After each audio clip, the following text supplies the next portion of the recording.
Welcome in to Check the Mic. Steve Palazzolo Sam Monson live on YouTube. Coming at you from the Bill Belichick is a fraud, Patrick Mahomes is overrated, and Sam Monson was wrong about Tom Brady studio. Monster show here today, Sam. It's our Wednesday show where we just get to talk about any and everything in the NFL. And there's a lot going on. Coach hirings, coach firings, things we haven't been able to touch on in great detail, and we will today. Excellent. Sounds good. So we're going through all of it. A couple programming notes here. Tomorrow, our usual preview show for the divisional round. Just 2 games, so likely under 2 hours for the divisional round preview. We will drop our first mock draft. We're getting into mock draft season, and I'll tell you right now, the names might not be as big this draft season. Yeah. But I have no idea what to do at 2. Right off the top. No idea what to do after number 1. So it's going to be a wild draft season for everybody to join us. We'll have our first mock draft later this week. And then I've got Mike Renner coming in to pre-record. Young Michael. Yeah, a little bit of Senior Bowl, Shrine Bowl, just all-star game season. Great way to just get some names to know. I forgot he's like part of the Shrine Bowl brass, the scouting staff, until he was in there the other day with the... Works for Eric Galco at the Shrine Bowl. Title watch along. And then I didn't know if this was like, hey, you can't talk about the Senior Bowl. You can't talk about Senior Bowl guys. They're traitors. They went to the wrong game. But it's okay. We're going to break it all down. And that will drop on the channel here either early next week or later this week. So a lot going on here. Check the mic. Yep. And then we hit the road next week for the Senior Bowl. We'll have fresh content from Mobile next week. Maybe just record us eating seafood or whatever down there. Mobile and then the Super Bowl in 2 weeks. A lot of travel. And our request for Super Bowl week in San Francisco, any content ideas, people you want us to talk to, because almost everybody's there. And we can't track down everybody, but we can try.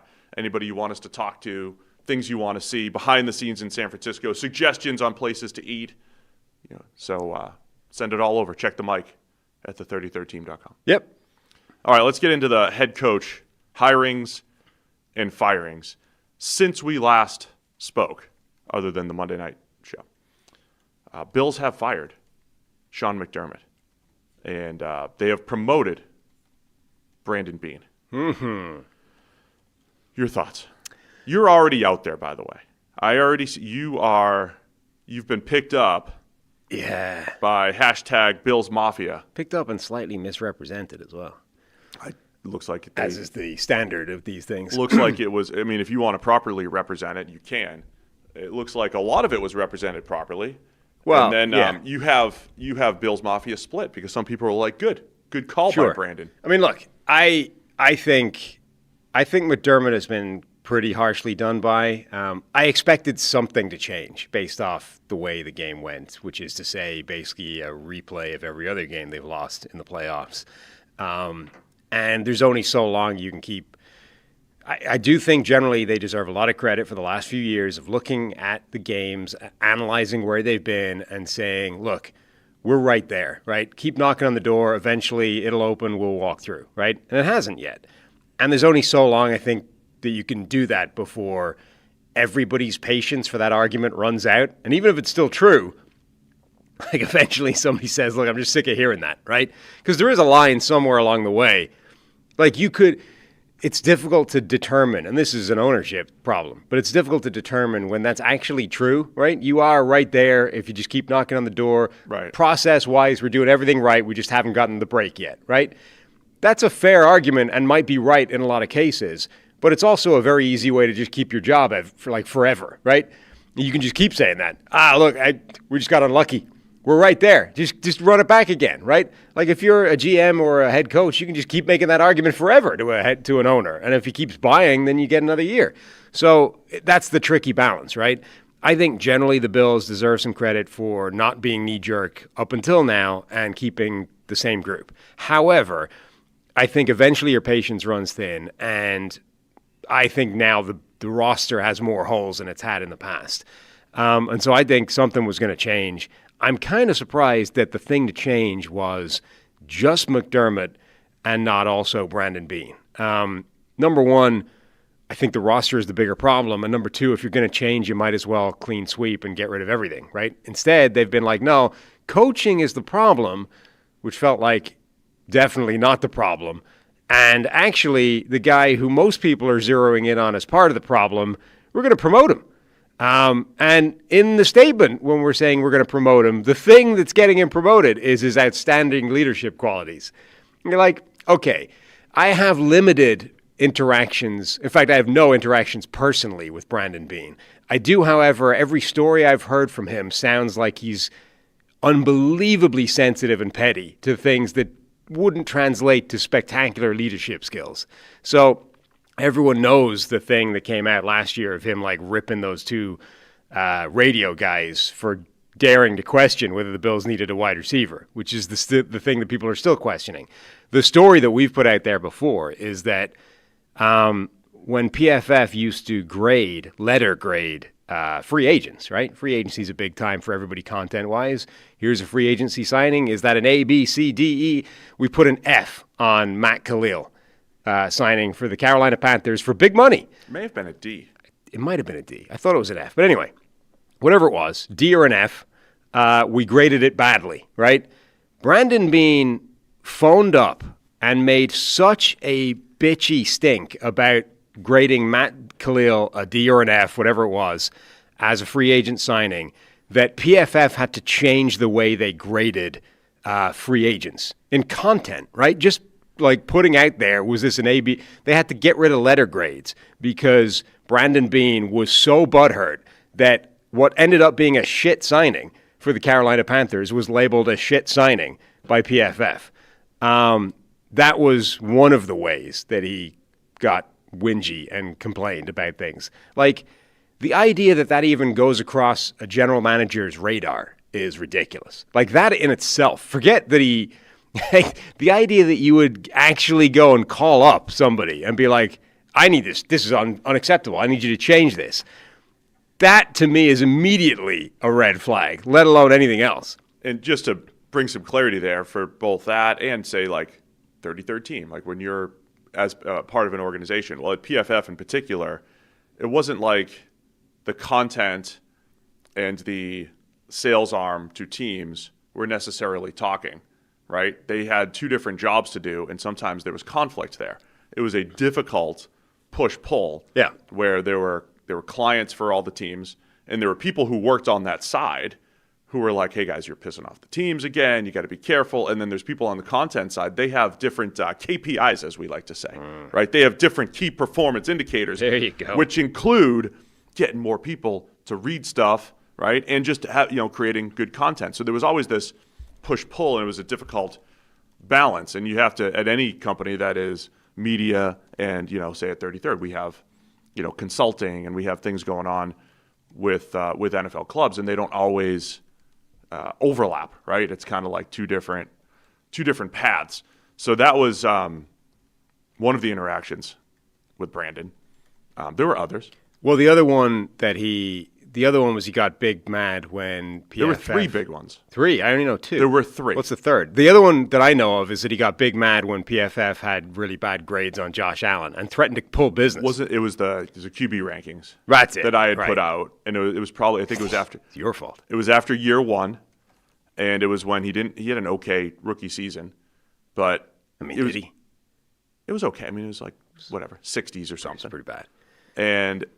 And we thought, he was volatile coming in. Yeah. And when you rank quarterbacks after one season who have a 1-year sample size, you've got like 25 established starters, and then you stack the rest of them. I put him 31 or 32 or whatever it was. And he threatened to pull business. Yes.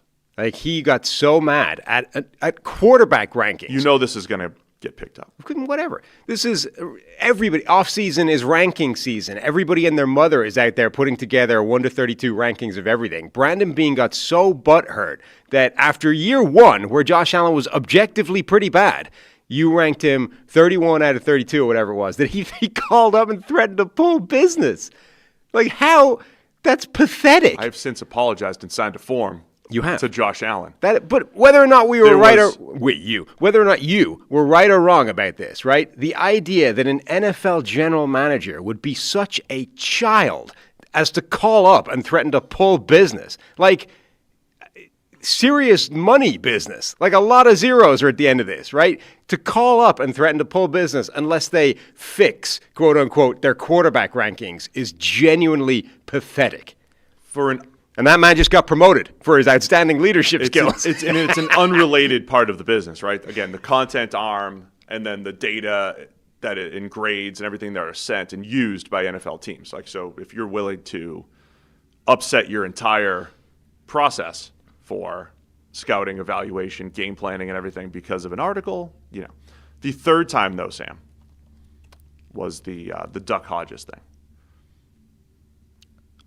Duck. Yeah. What did he? I don't remember his reaction to that. Oh, phone calls were made. Oh, phone calls were made? Even because this was after the original Allen thing. To be clear, the Duck Hodges thing, for anyone that doesn't remember, one of the stupidest things that anybody at PFF has ever said or done was George Chahrouri wrote an article that said basically that Duck Hodges, after a couple of game sample size, was a better quarterback than Josh Allen going into a preview game. And I still get tagged on tweets referencing that. Like, it's one of the dumbest things anybody there ever did. Most people in the building did not agree with it at the time. No one agreed with it. I wouldn't say nobody, but most people. There were other certain dumb sycophants that were involved. Anyway, one of the stupidest things that's ever been put out under the PFF banner, and people did not agree with it at the time, but that guy had been elevated to a position where nobody could really bitch about it. Yeah, it was stupid. But he was big mad and called up about that too? Oh, yeah. Nice. I was on the road with our top business guy, and they were calling him directly, livid. This was way more mad than they were at me for a stupid listicle. And this is why I don't like listicle. I don't like writing, this guy's number 38, this guy's number 37, this guy's number 29. And to be clear, I hate that. I understand entirely that if you were in an NFL building, you would read one of those things and be annoyed. Right? Of course. Like they have those, you walk into an NFL building and you see that they have like ESPN or whatever on the TVs and they're watching these talk shows. Dr. Eager sent me a picture of, Mina Kimes when I was on Mina's show. They had Mina's show like in their building on the TVs and then I popped up, right? And it's like, but the point is they're watching this stuff, right? So I understand entirely that like the thing would show up and you'd be like, man, what an idiot, right? The end. Then you move on with your life and get on to the next thing you're supposed to be doing as part of your job. The idea that you would be so big mad that you phone up and are like, I demand changes is unbelievably petty and childish. The last one was the worst one. And not just because I wasn't involved, but that was the worst one. That was the closest. The Duck Hodges thing. Yes. Okay. And which, again, is also the stupidest thing. But it was dumb also did. Because we knew the sensitivity there. First of all, most of us did, except the person that wrote it. Who wouldn't have cared. Didn't care at all. Yeah. And secondly, I'm just going to say it, for someone who was, so data-driven and everything, it was a improper use of data. Like it was like a 2-game data sample of Duck Hodges, and Allen was in the middle of it was deliberately antagonistic. Of course. It was year 2 of Allen when he had not broken out and become a superstar yet. Remember, he had struggles in his first 2 years. He had these he was volatile. He elevated the team, but he also put the ball in harm's way a ton. That was Allen at the time. And it was a time when, a guy got put in charge who purposely wanted to become antagonistic with a lot of stuff. And it almost cost, an entire team. So, like, again, you're right. Like, I understand teams who are like, we're clients, right? And you're bashing us. Right. I understand that part of it, but I don't, But my point is the layer that they go to, maybe not. My point is what those interactions say about that person and his ability to communicate with other people and his ability, therefore, to lead, right?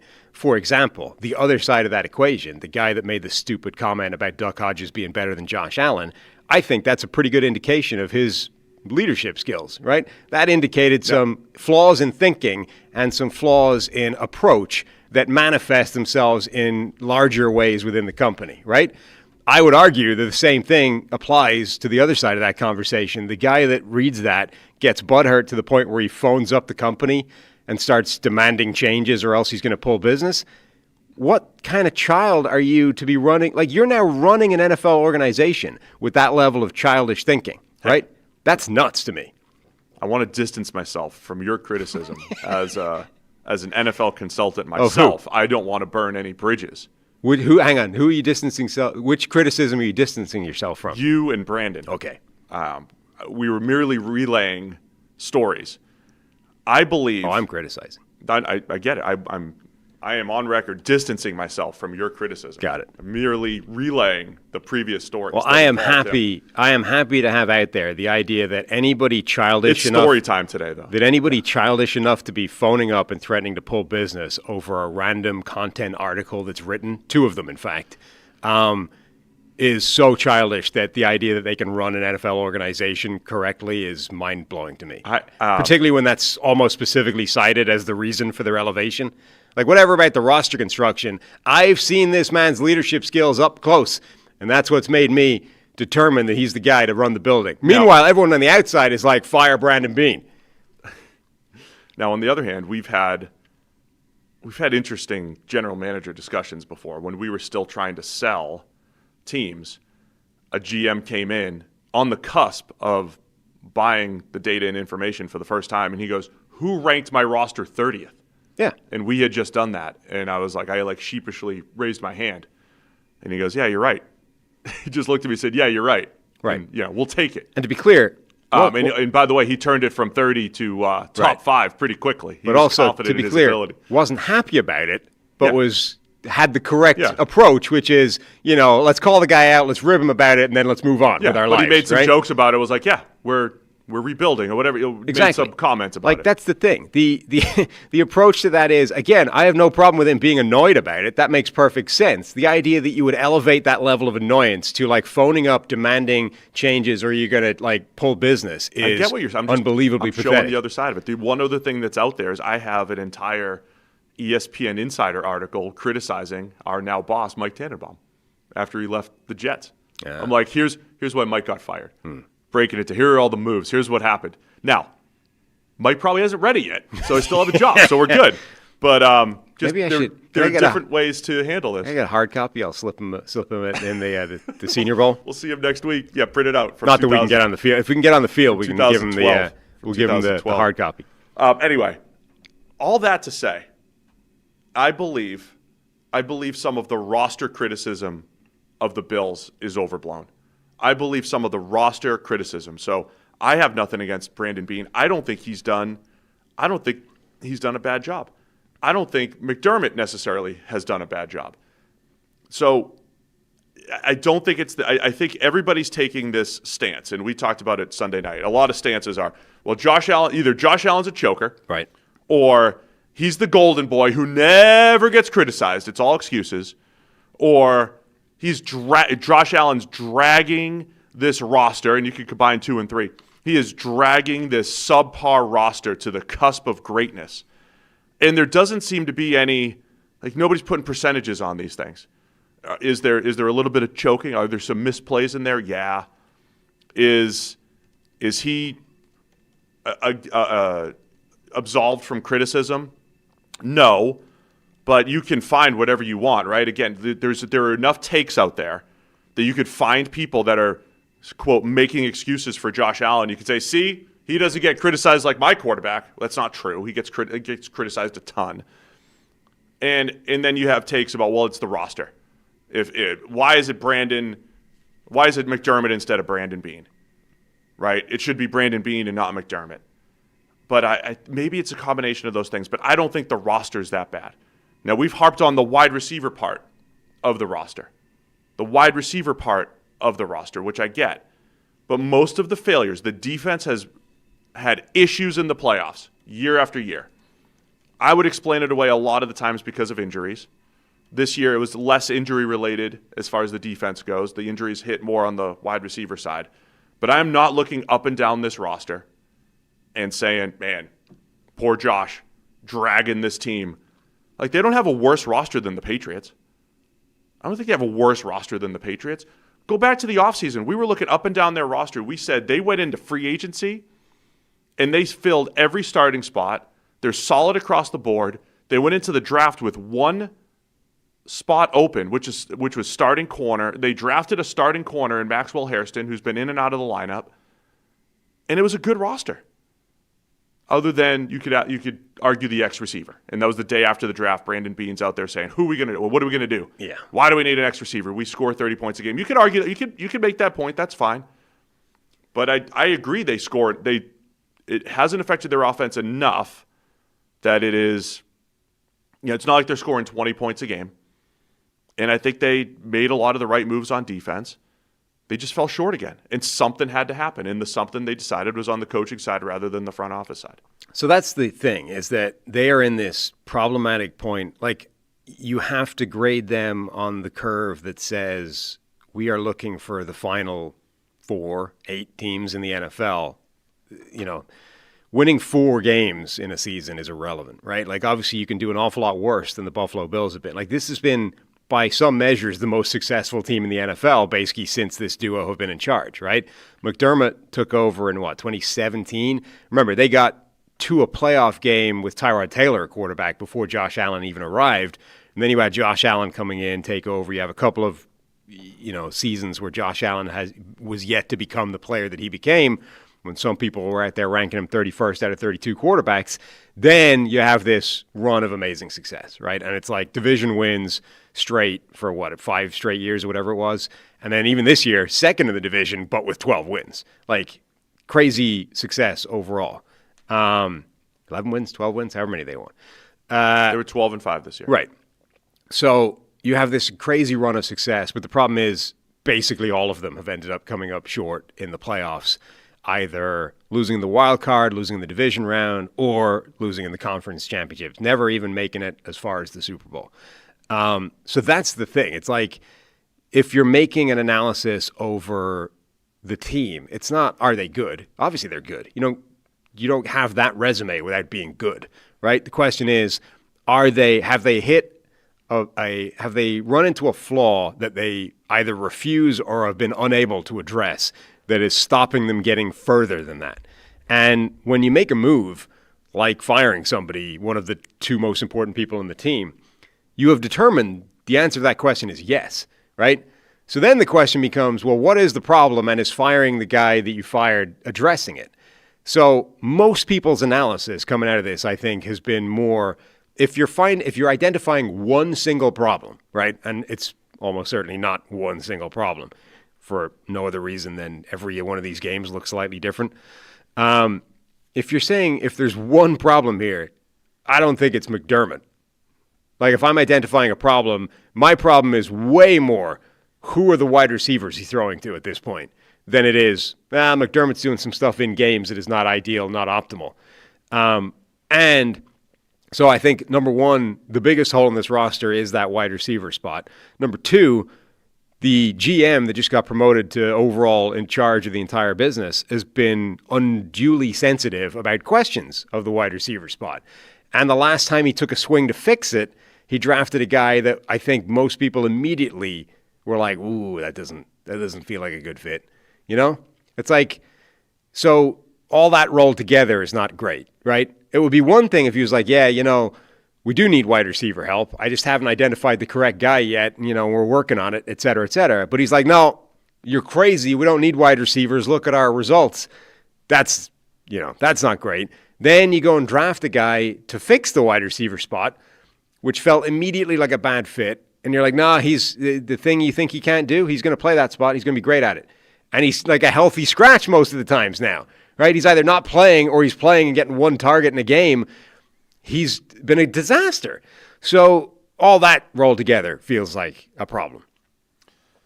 Yeah, I mean, so it comes down to the criticism of being in the roster is they drafted Keon Coleman. I mean, that's what it comes down to. Because if you're just honest, like, I know we don't have all day on this, but nobody evaluates general managers with a clear head against all other general managers. Chiefs fans think they've drafted horribly. Bills fans think they've drafted horribly. It's kind of like 30 out of how many fan bases think their offensive line is good? Right. There's like one. The Eagles fans trust their offensive line. Probably not anymore. No team thinks their offensive line is good. Every team loves their fullback if they have one. And no team thinks their general manager is good or their offensive coordinator is good. Every offensive coordinator is bad. They all call the bad plays. They all call the worst plays. That's it. They don't know what they're doing. bad play callers. But like an honest assessment of the talent that's been brought in the last couple of years, this draft class TBD, but a fourth rounder in Deion Walker. I think Hairston looked fine as a first rounder. Like, we'll see. Last year, Keon Coleman, Cole Bishop in the second round. Look, it's 2 second rounders. Bishop's looked pretty good this year. Ray Davis has contributed. There's a lot of maybe misses, but they're all fifth rounders or later. Dalton Kincaid the year before, Cyrus Torrance, 2 starters. Kincaid looks like he's going to be one of the best receiving tight ends in the league. You missed on K.R. Elam in the first round in 2022. You could say, oh, look at this first rounder that you spent. They got James Cook in the second, Terrell Bernard in the third, Khalil Shakir in the fifth, and Christian Benford in the sixth. The whole point of draft, like thinking probabilistically in this whole thing, every team's going to miss on some ones, but if you supplement it with starters on day 3 like Shakir and Benford, that's a win. The 2022 draft is a win. Gregory Rousseau in the first, good. Boogie Basham in the second in 2021, bad. But Spencer Brown in the third, one of the better starting right tackles in the league. And so you've got 2 good starters out of that draft. Like, this is normal drafting for the Bills. This is a normal, good roster. They have a good offensive line with an excellent running game, with a pretty good defensive line, with a pretty good secondary, an overall good defense that has struggled against the run. So that's the other. This is one of the pieces here. If McDermott is going to get fired, how much of it is a stylistic thing? They run into the playoffs. The defense gets carved up by good quarterbacks, namely Patrick Mahomes, historically, and they just gave up the lead to Bo Nix. Granted, both passes, big touchdown passes, were against backups, right? They've hit this awful injury luck in the playoffs, including just 2 individual plays against the Broncos. But you have this defense that doesn't feel physical. They've never felt like a physical defense. Every year, Bills fans, the most astute Bills fans who grind film and everything, they're like, man, if we could just have that power nose tackle, that run stopper, not that undersized Ed Oliver type. We need a complement. You have Deion Walker this year, but it's not really his style, right? So it just feels like this style has run its course. I think that's why it goes to McDermott more than Beane. And so I'm just, outside of the receiver thing, I would just push back on this isn't a good roster. I think it's a top 10 roster around Josh Allen. Right. But the limitations of the roster are being like we don't have a particularly physical defense, and that shows up in the playoffs. You're like, well, who gave us all those players?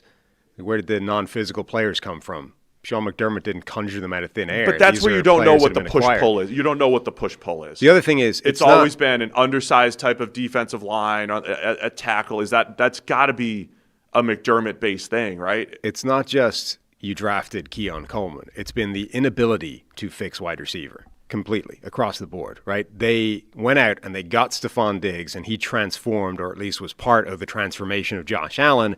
And I don't blame him for this whatsoever, Diggs wore out his welcome, as he's done everywhere else, and they eventually traded him away in a way that suggested, like the way they traded him away and given the contract, et cetera, and what they got back from it suggested that was not the plan, right? Like this was something that showed up, and they're like, oh man, we got to get rid of him. So they got rid of Diggs, fine. Since that moment, they have not replaced what they lost in Stephon Diggs, which I think was pretty important to this team. And okay, Josh Allen's been able to overcome that. One of the things you did to try and fix that was draft Keon Coleman, which was A, obviously a mistake at the time, and B, you didn't insulate from what if it's a mistake, right? Where is the alternative option? Where is the backup plan? Where is any other wide receiver being drafted in the last few years that could have been a solution had Keon Coleman ended up being the player that he was?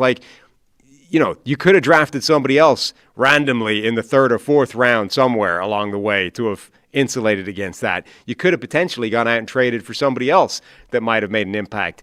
They were interested in trying to bring in Jalen Waddle.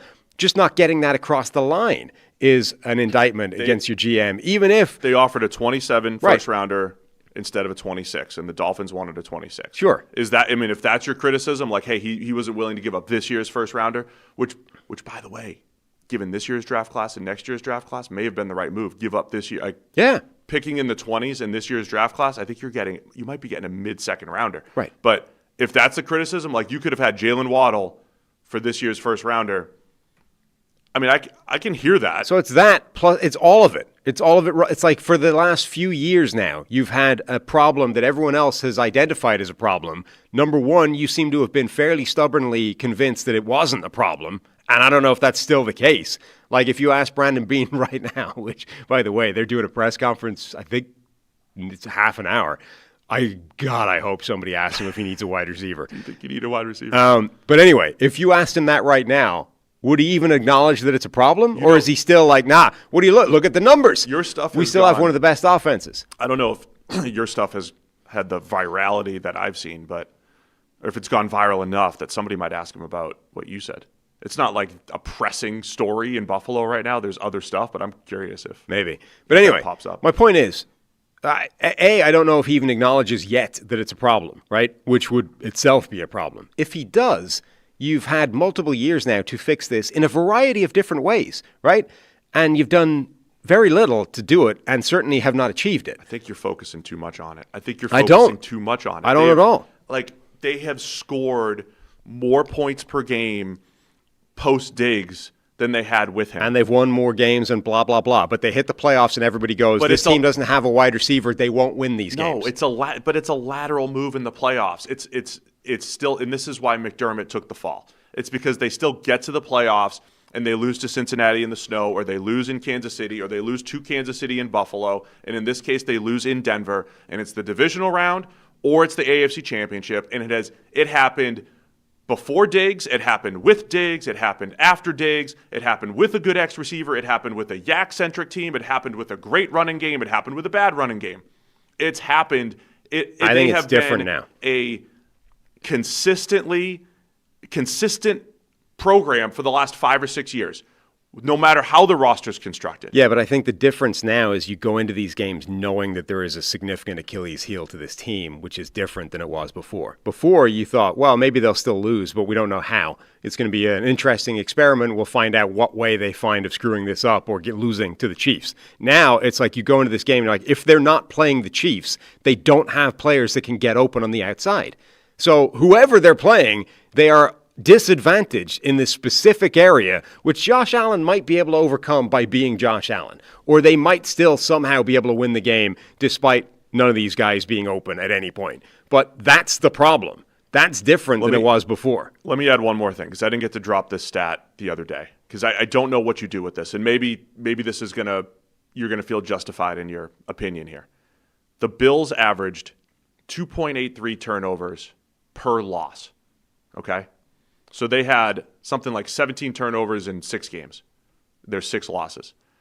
The Chiefs had 11 turnovers in 11 losses. Mm-hmm. 1 turnover per game in their losses. The Bills, so just for perspective, it was the most turnovers per game in any loss for any team in the NFL. I don't know what to do with that, because we usually look at turnovers as they're fluky, and I've joked about they're cluster turnovers, right? They all happen against Miami, and they all happen against Atlanta, and now they all happen against Denver, and they all happen. And we joked halfway through the season, and I kept saying, you're fine, Buffalo, you're fine, just don't turn it over in chunks. And they did, right? 4 turnovers, 5 turnovers against Denver, right? 4 for Allen, and 5 with Cook.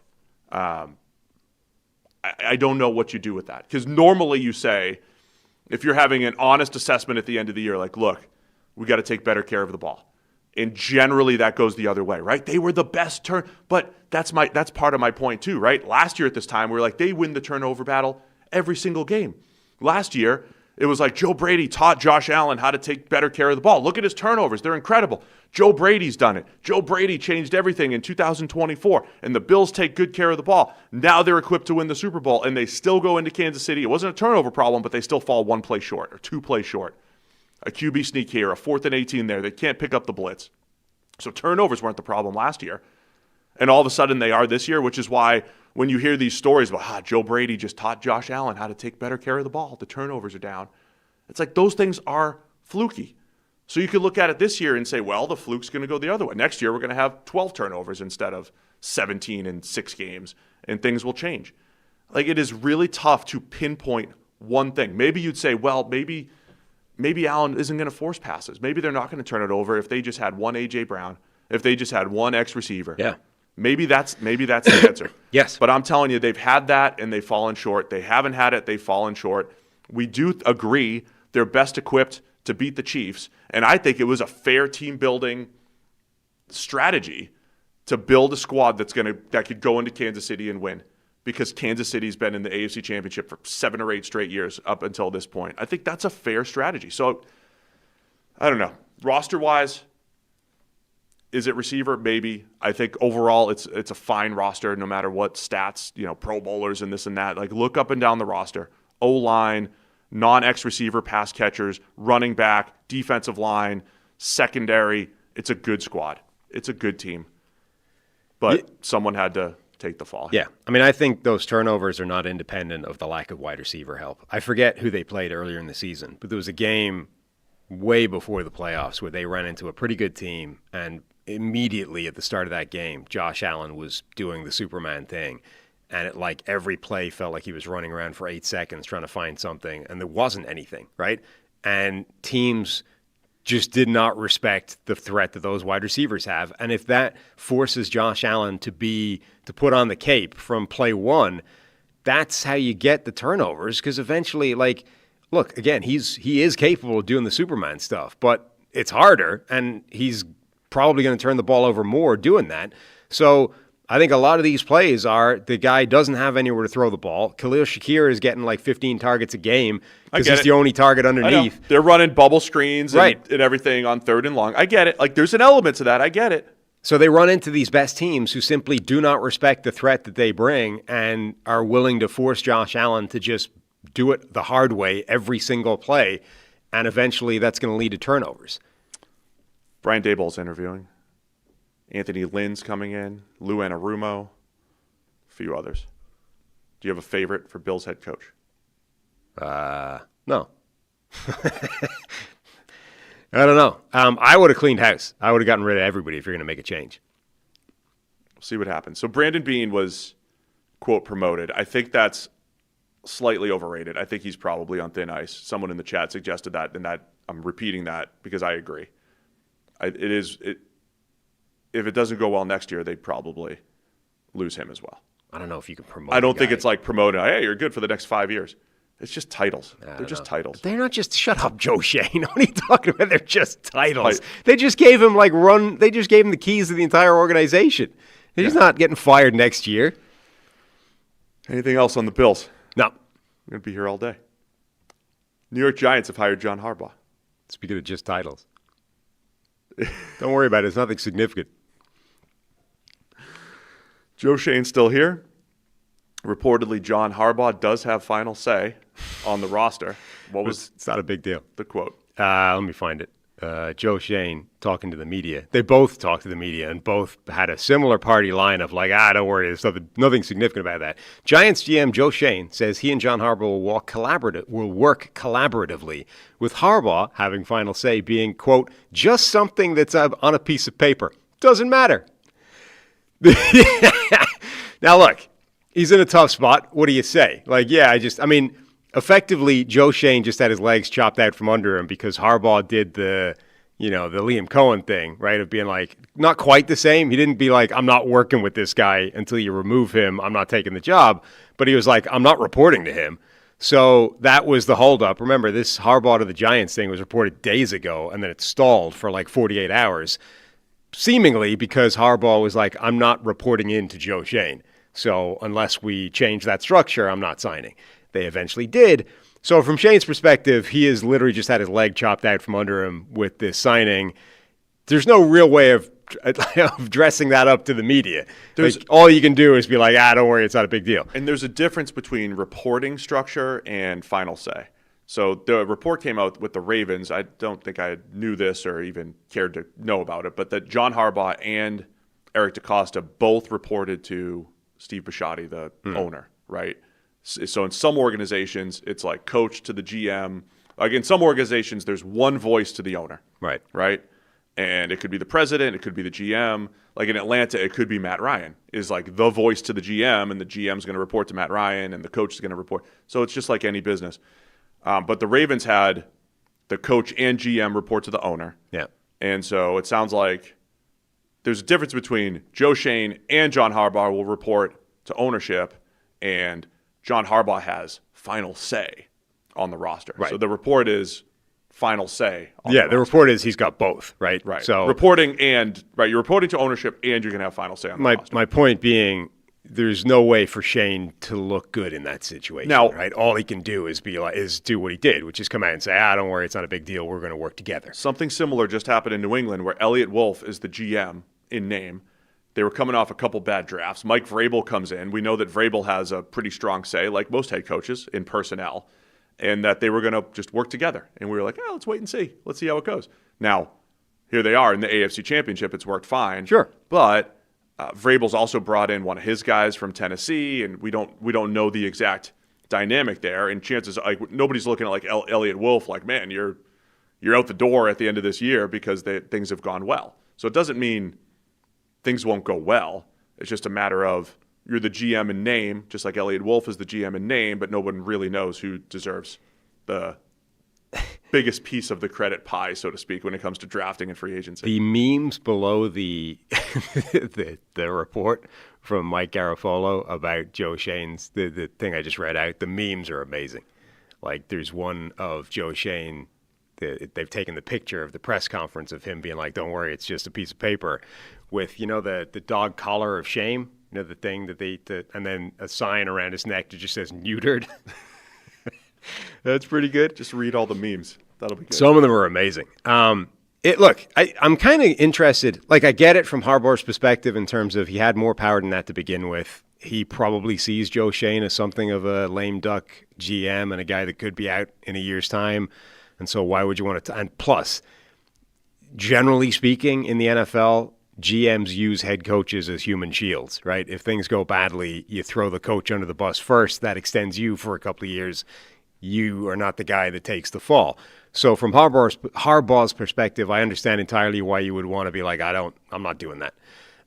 Having said that, if he is a lame duck GM and is basically a year away from getting fired, you're probably just going to be given the responsibility in a year's time anyway. So I'm not sure I'd have made such a big deal about it if I was him. But he did, and he won, and he controls the building now. I mean, from Shane's perspective, as long as they win, like, aren't you happy you have a job? Or are you like, oh man, I wish I had 53 control. I wish I had control of the 53. I mean, the memes are going to be pretty harsh to him, but I understand why you would just, it's one of 32 jobs running an NFL franchise. It's a cool gig, right? And look, getting fired from a GM is a cool gig too. You get millions of dollars to go away and do nothing. Great gig. But still, I understand why you would want to keep that job, even if it means giving up, some control and responsibility to another guy. And yeah, you're right. If Harbaugh is as good as he has been for the last 20 years or so, your job got easier because he's going to be good at his job. You just get to sit back and kind of enjoy the ride. And, you contribute as well, work collaboratively or whatever they're saying. It's great. Like, yeah. Sure, you get less responsibility and less, actual say. On the other hand, you're probably better positioned to keep your job. One thing I'm curious about there that I don't know how many people actually care about it. Harbaugh he's coming from the Ravens. Shane came through Buffalo. Those are just different styles. Like, we understand we've seen some of the inner workings. Obviously, we told you about Beane and some of the stories there. The inner workings of the Bills and the Ravens are different. And so the Ravens had a massive data-driven team. Their entire scouting process is different. I think Shane comes from more of a traditional scouting system. That's what I'm more curious about. Not so much like final say. So much of this is process-oriented. How are you getting your information to get to that final decision? So those are the things that'll happen behind the scenes that I think are more interesting. Because Shane's not just like sitting there doing nothing just because Harbaugh has final say. Sure. So how do they build that infrastructure behind the scenes? Because if it's a combination of what the Ravens have done, what the Bills have done, and then it's merging together for the Giants, it's might not be a bad system, might not be a bad idea. No, and look, I think you can argue that Joe Shane in several ways has done okay. Like that draft class from a couple of years ago looks really, really good. They might be perfectly successful, and actually I think it is the right structure. I mean, the questions you would have on Shane, in some ways, they're like I've seen people say, it's not a coincidence that he came from Brandon Beane's, staff. Like they've said the flaws here is he can't negotiate. He takes it personally, right? That's where the problem arises. In a weird echoes of the Brandon Beane thing. Like, if that's the problem, then removing him from sort of that dynamic and saying you don't have final say anymore, so don't worry about it. Just give me the evaluation, give me the analysis. John will take it from here. That's probably a pretty good thing. Let's go to the Atlanta Falcons. I don't think we have responded to them hiring Kevin Stefanski. No. And it was Arthur Blank sealing the deal with some ribeyes. Personally grilled. Ribeyes. To show that he's a man of the people. Stefanski to the Falcons.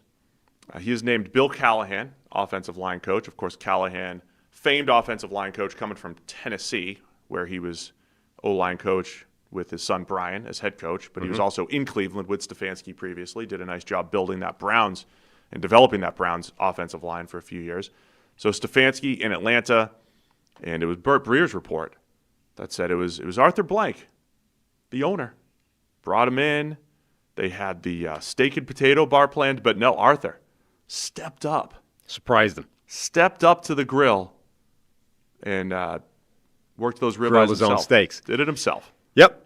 Before What better offering way Stefanski to the show job. that you're a perfectly normal man of the people and not at all a crazy billionaire than to grill your own steaks? And I don't know if we properly congratulated Matt Ryan for getting hired For the job that was created for him. for the Matt Ryan president of football operations job that was created. It was touch and go by for a Atlanta. while. It was. I thought for a second Matt Ryan was going to lose out on the job that was created for him, but no, they did in fact end up going with him. He beat out 2 or 3 other interviewees for the job.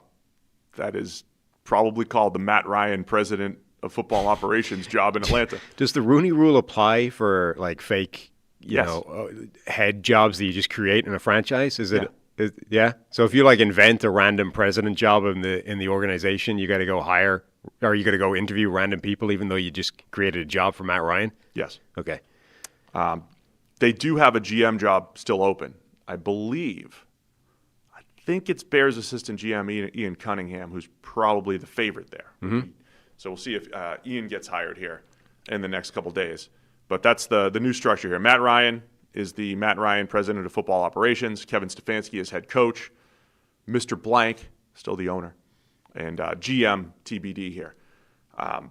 The couple of the divisions are getting really interesting. We get some rivalries within divisions just heating up, including Baker Mayfield, who, what do the kids say? Sounded off? What do they say? Clapped back? Clapped back. Baker Mayfield yesterday after Orlando Ledbetter. Is that his name? Yeah. Do you want to go Kind through of it? wild, the tweet from Orlando Ledbetter. He's one of these like old school journalists. You see him kind of cruising around, like sort of his this is good. His title, right? So he's from the Atlanta Journal-Constitution, I think that paper is. Falcons beat writer. So like old school. Colleague of the Bugler. That's what I'm saying. Yeah, like old school bugler type of guy, right? PFWA, Pro Football Writers of America, President Emeritus. Ooh, Now that's a title. that's big time. So this is like a legit old school ink stained hat. He even wears the hat with the press thing. He actually wears one of those things, right? Walking around the place. So like old school type of reporter. Tweeted, #Falcons. So he's old school, but he's willing to use the hashtags like the kids. #Falcons. Kevin Stefanski had a dumpster fire at quarterback in Cleveland. Baker Mayfield and Deshaun Watson failed, which started a chain reaction to 11 other starters. Quarterback Shedeur Sanders closed out last season with 7 starts. It's just a random sort of drive-by on everything. Baker Mayfield quote tweeted that and said, "Failed is quite the reach, pal. Still waiting on a text/call from him, Stefanski. After I got shipped off like a piece of garbage. Can't wait to see you twice a year, coach." So, as I think it was pretty obvious to everyone that paid any attention to how the Cleveland stint ended, Baker's not happy about the way it went down and at least blames Stefanski in large part for that. Angry Baker for the division Right. here. That's going to be fun. That's going to be fun. I mean, look, I think it's a correct clarification. Like Baker Mayfield did not, quote unquote, fail in Cleveland. Not at all. Certainly not in comparison to the other Cleveland quarterbacks. Like, I know they all have a spot on that jersey with the name tags that go like to the floor or whatever. Baker's is different than the others, right? Baker's stint there doesn't look like Charlie Fry's stint there or Deshaun Kaiser's or Deshaun Watson's, right? It's different. Yeah. He had a fairly significant degree of success, including their first playoff berth for like 20 years. And playoff win. Yes. That's different. They then decided they were going to run him out of town to go after Deshaun Watson, and okay. And given how it went after that, you can debate whether or not they were right to throw away average to good and go chasing great. But it's not like he wasn't a complete failure. That being said, the not even a kernel of truth. The thing I think that's interesting in the whole argument is since they did that, since they got rid of Baker, Stefanski, the quarterbacks have been a complete and total dumpster fire. And so that colors the Kevin Stefanski analysis, right? He got run out of town, and you're like, I mean, this is a 2-time coach of the year in Cleveland. Not easy to do. And his win record, it's like 0.45 or whatever in Cleveland, which is like just a hair below Bill Belichick's career win rate in Cleveland. And it's like, apparently having like a just below 500 career record in Cleveland is enough to make you either coach of the year or the greatest head coach of all time in the NFL. That's how hard it is to win in Cleveland.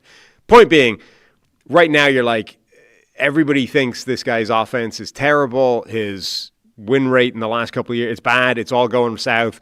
Is he actually a good head coach anymore, even though he's a 2-time coach of the year? But it's like you don't know because his quarterbacks have been such a train wreck.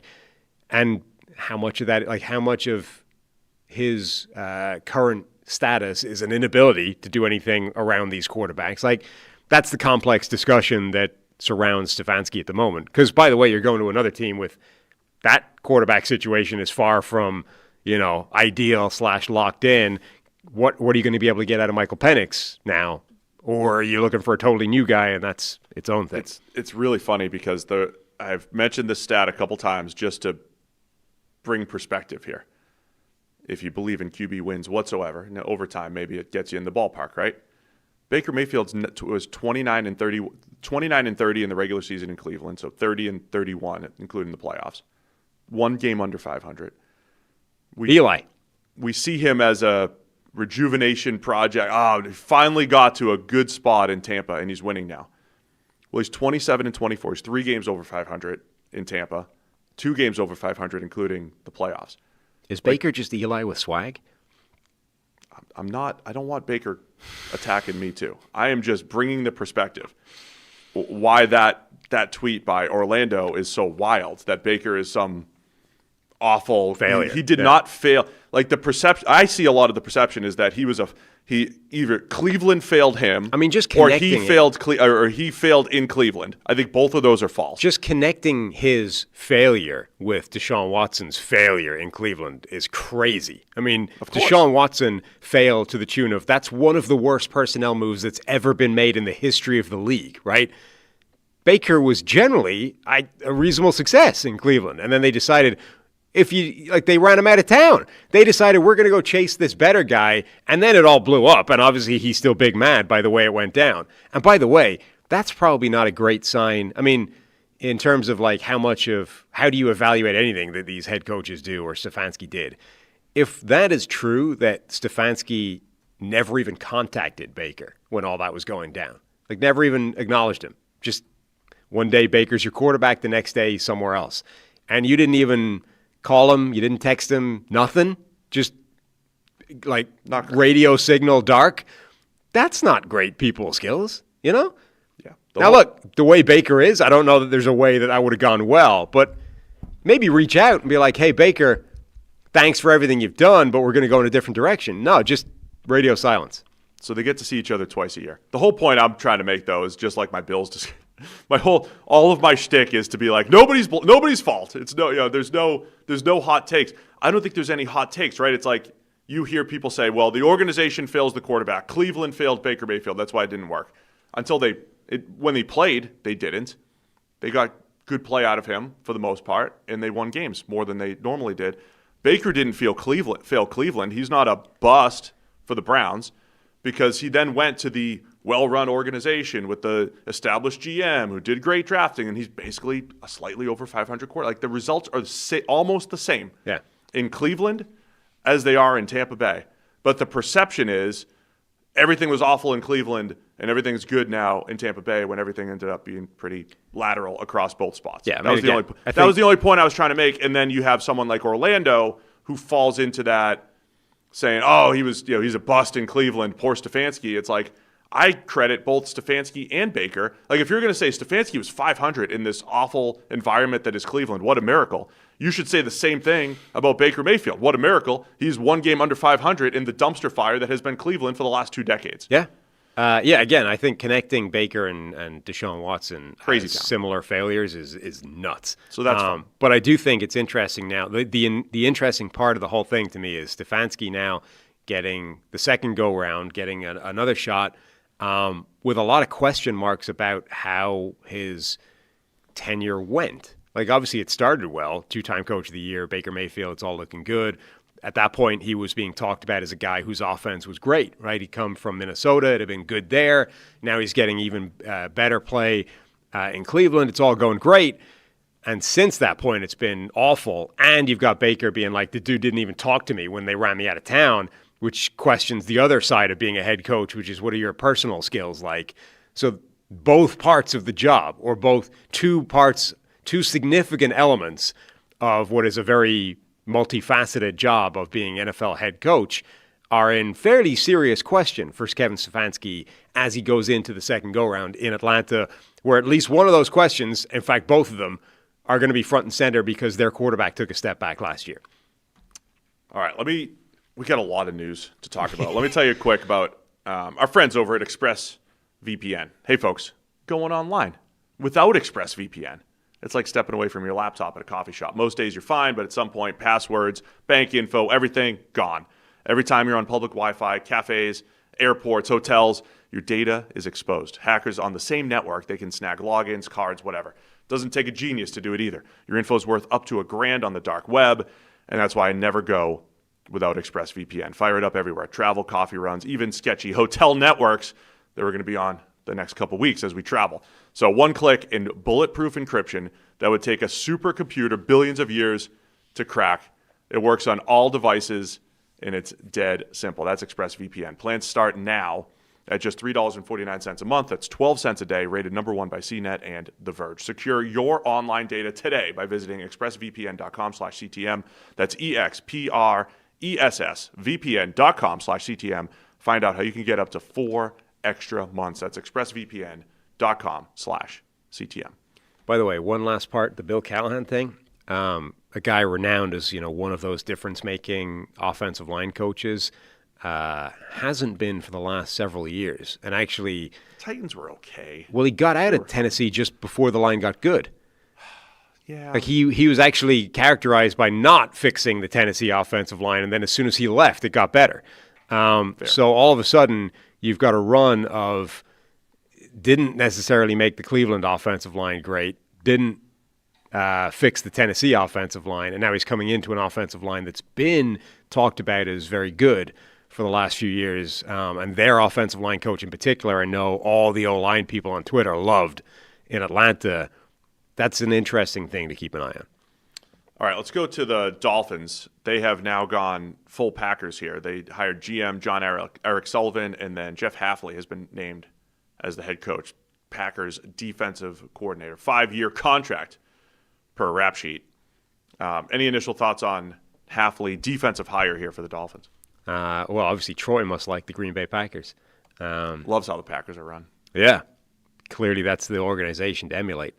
I mean, he's an intriguing hire because hasn't been an NFL head coach, but was a college head coach right before he took that Packers job. So that's it's an interesting pathway for a guy who made the jump college to NFL, but had to take a step backwards in terms of the hierarchy to do so. On purpose, like he stepped down from Boston College to take a DC job, which obviously was a great career move. For this exact purpose, right? So that he could, prove himself in the NFL as a coordinator for a couple of years and then get into the head coaching cycle as opposed to making that jump. Yeah, interesting move here. Remember the Packers, their defense was a dumpster fire a couple of years ago.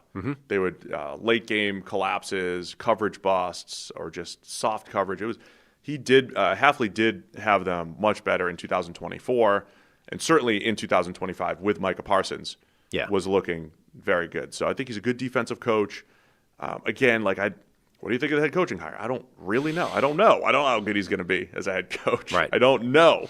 We don't know. You don't know. But an interesting one for the Dolphins who, I don't know, I keep lumping, we're going to talk Mike McDaniel as well. I keep lumping them in with physicality, missing something up front in the trenches for a while now.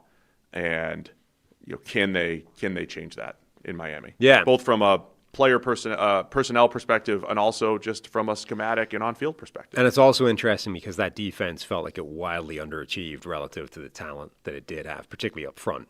Can you just unleash some of that and get those guys playing a lot better? So like most hires, let's wait and see. We'll touch on Saleh going to the Titans, but since we're talking Dolphins, Mike McDaniel, former Dolphins head coach. This is the one. I'm curious your thoughts on this. Mike McDaniel right now is going to be hired as offensive coordinator for the Chargers, pending a couple head coaching interviews. He's interviewing with the Browns, the Raiders, pending those jobs. So he could still, I guess Raiders and Ravens head coaching jobs are still pending. So we'll see if that comes about. But if they don't, Raiders being involved, by the way, it's like, hey, we could keep him out of the division if we want him as head coach. But if the head coaching jobs do not materialize, McDaniel, who had been one of the highly coveted offensive coordinator options for, say, the Bucs, the Lions, a couple other teams, the Eagles, he interviewed everywhere. He's going to the Chargers to work with Justin Herbert. Yeah. What are your thoughts? I like that as a fit. I actually really like Mike McDaniel as a fit for Justin Herbert. Number one, just the scheme that he runs, I think would be a useful thing for Herbert, but also I think he's unquestionably a good offensive mind and a good potential coordinator.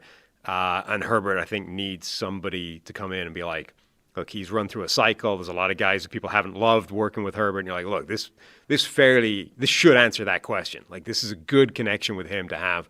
And if the thing goes well and Herbert continues the level of play he had certainly this regular season, albeit the playoffs was a disaster. If he continues that, I think McDaniel will have better options as a head coach going forward. He'll be back into the head coaching pool. If he, to me, his wish list should be, the Ravens head coaching job, if they're willing to give him that, I would absolutely take that if I'm Mike McDaniel. If I'm not, I would take the Chargers offensive coordinator job before I took the Raiders head coach job. Oh, interesting. So, because I think he'll get a better head coaching gig down the line off the back of the Chargers OC job than he will with the Raiders. This is the one job, I think, from everyone in football Twitter and a lot of the people's initial reaction. Everybody loves McDaniel for every team, basically. He is generally acknowledged as, we love him as an offensive coordinator choice for whether it's Detroit. I think it would have been complimented by everybody if he went to Detroit, Philadelphia, Tampa Bay, and now the Chargers. Everybody agrees. I'm a little torn on it, though. And I can't, so I'm trying to look at it objectively. He comes from the Shanahan tree in San Francisco as a part of Brock Purdy's ascent, goes to Miami. Tua had 2 awful seasons, right? And as soon as McDaniel gets there, all of a sudden he looks great. But they still couldn't beat anybody good, right? And so I'm trying to, in football, you're always trying to do this. We just did this with the Bills. Whose fault is it? You have this and you have that and this personnel and this coach. The personnel also had Tyreek Hill and Jalen Waddle. And once you didn't have Tyreek Hill, the offense wasn't as good. And then we're sitting there halfway through the season and the Dolphins kind of show signs of life after being a 1-win team for the first 2 months. And they show signs of life. And Dan Orlovsky's like, they're ready to go on a run. And Steve Palazzolo's like, they haven't beaten anybody good and I don't trust them. And then still don't trust them. So I can't get it out of my head that Miami, under Mike McDaniel, could not beat anybody good. And their offense didn't look good most of the time when they played Buffalo, when they played Baltimore, when they played Kansas City, when they played in cold weather, when they played anybody outside of the 3 and 4 win teams. And this is like a 4-year stretch here. This is 22 through 25 where this has been true. So I can't get that out of my head. Now, the confounding variable is how much of that is Tua, right? Is Tua, on either side of the Tua situation has not been great. Pre-Mike McDaniel was not great. And then the end of the run where personnel wasn't as good, Tua wasn't as good. So how much is it just, man, he actually dragged Tua into some pretty good statistical seasons, and he just got the most out of him. Now you get cyborg Justin Herbert, and all will be great, right? So that's where I'm trying to figure this out. Because I can't get it out of my head that his teams lacked the ability to run the ball with any kind of physicality and to compete with the best teams in the AFC multiple years running. And the staple play this year seemingly was, toss sweep to Devin Achane, get him in space, and let him take it to the house, which is fine. Can't get that out of my head. So I don't know if it's as slam dunk as everyone seems to think it is. That said, I mean, Shanahan's system where I think he does really cool stuff offensively. He does some good stuff, evolving the Shanahan scheme. I don't know, man.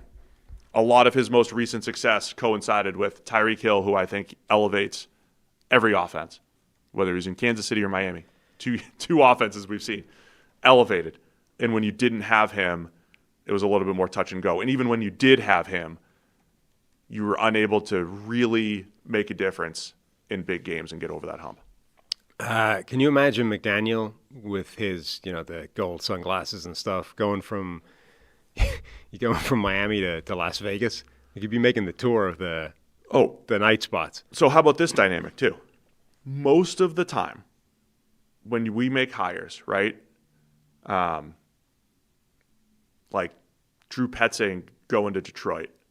He was like Ben Johnson's best man at his wedding, right? So Dan Campbell's going to Ben Johnson's buddy because there's familiarity there. It doesn't mean it's not. That's not like a nepotism thing necessarily. That's just like we've got some familiarity there, and you've got some working history. And a lot of times, Jim Harbaugh and Mike McDaniel working together.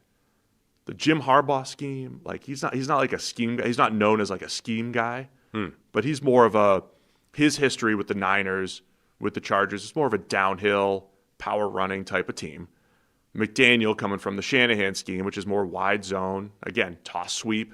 I mean, do they have any history together? Any correlation? Any connection whatsoever? The whole dynamic is going to be fascinating.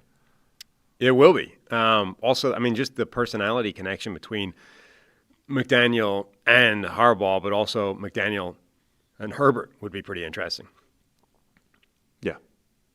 And Herbert's going to have, 5 coordinators in 6 years now? Yeah. Is that what it is? And he's generally landed at a similar result. Whether it's Kellen Moore, whether it's Joe Lombardi. Interesting hire. I just don't know if it's as slam dunk as people say. I think he's good. He's good OC. Looking forward to seeing it. Titans have hired 49ers defensive coordinator Robert Saleh as head coach. What were your thoughts on that one? I really like that one. I think Saleh was kind of harshly done by in New York when they got rid of him. I don't think that he was the problem there, and I think subsequent results have borne that out. His defenses were good. The defenses kind of fell apart once they got rid of him or once they shifted. He's shown what he can do in San Francisco again, given that side of the ball control. So I think immediately he'll come and make that defense a significantly better outcome. And then you already have a quarterback in charge or a quarterback in place for him to come in and potentially the one, big concern is answered there. So, obviously depends who he brings in as his offensive coordinator. But I really like the Titans as a potential second go-around spot for Robert Saleh. The reports out of Tennessee were fascinating because he was interviewing and a lot of people were connecting the Matt Nagy dots because of the connection with Mike Bergonzi from Kansas City. And the fact that Matt Nagy was just not coming back to the Chiefs, right? The Chiefs have also just hired Eric Bienemy as the new offensive coordinator. It's not like, hey, Matt, if you don't get a job, you're coming back. It's like they're either nudging Matt Nagy out the door or they were saying, well, we just know he's, 80, 90% sure he's going to get hired in Tennessee, so we're going to have a backup plan. That makes a lot more sense to me. That reading of the situation that Kansas City is actually tiring of the amazing Matt Nagy and getting rid of him and trying to move in a different direction, and therefore Matt Nagy's representatives are talking him up as this amazing redemptive second chance head coach option in Tennessee or everywhere else. That makes a lot more sense to me than Matt Nagy's resume right now is demanding that he get a second go-around somewhere, which is the alternative reading of that. Like if that's the way, like if he's just a candidate because everyone's decided Matt Nagy's doing such a great job right now, we got to talk to him again. I find Robert Saleh a significantly more compelling second case or second go-round case than Matt Nagy.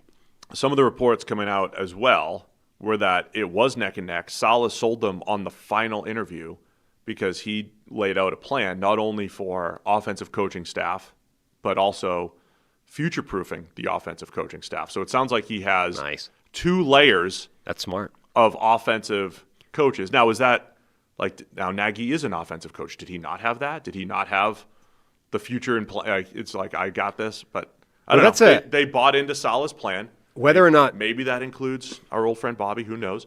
But he had a plan to have an offensive coordinator, QB coach, etc. And then also, if that guy gets hired and pulled away, the heir apparent. And apparently that may have been part of what sold the Titans on Robert Saleh. Good, because that's a really smart thing to do. Like one of the most important things I think that a coach has to do that probably doesn't get talked about enough is what is the staff you're capable of assembling right now? And then, as you said, the next layer to that is, well, if it's successful, what do you do when this guy gets hired away? So if he's already got that laid out for several years in advance, that's awesome. That's really good. The other dynamic here, two interesting dynamics. The AFC South, how hard could it be, has gotten a little testy now. Robert Saleh and Liam Cohen. Straight up don't like each other? Head-to-head twice a year.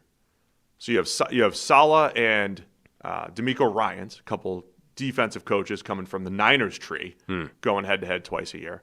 You have Saleh and Liam Cohen, who had their little spat this year, talking about signs and sign stealing and how good Saleh, they're saying how good the Jags are in the Rams tree, how good they are at sign stealing. And then Liam was yelling at him after the game when they played each other. We get to see that twice a year. Mm-hmm. Yeah. Salty, for sure.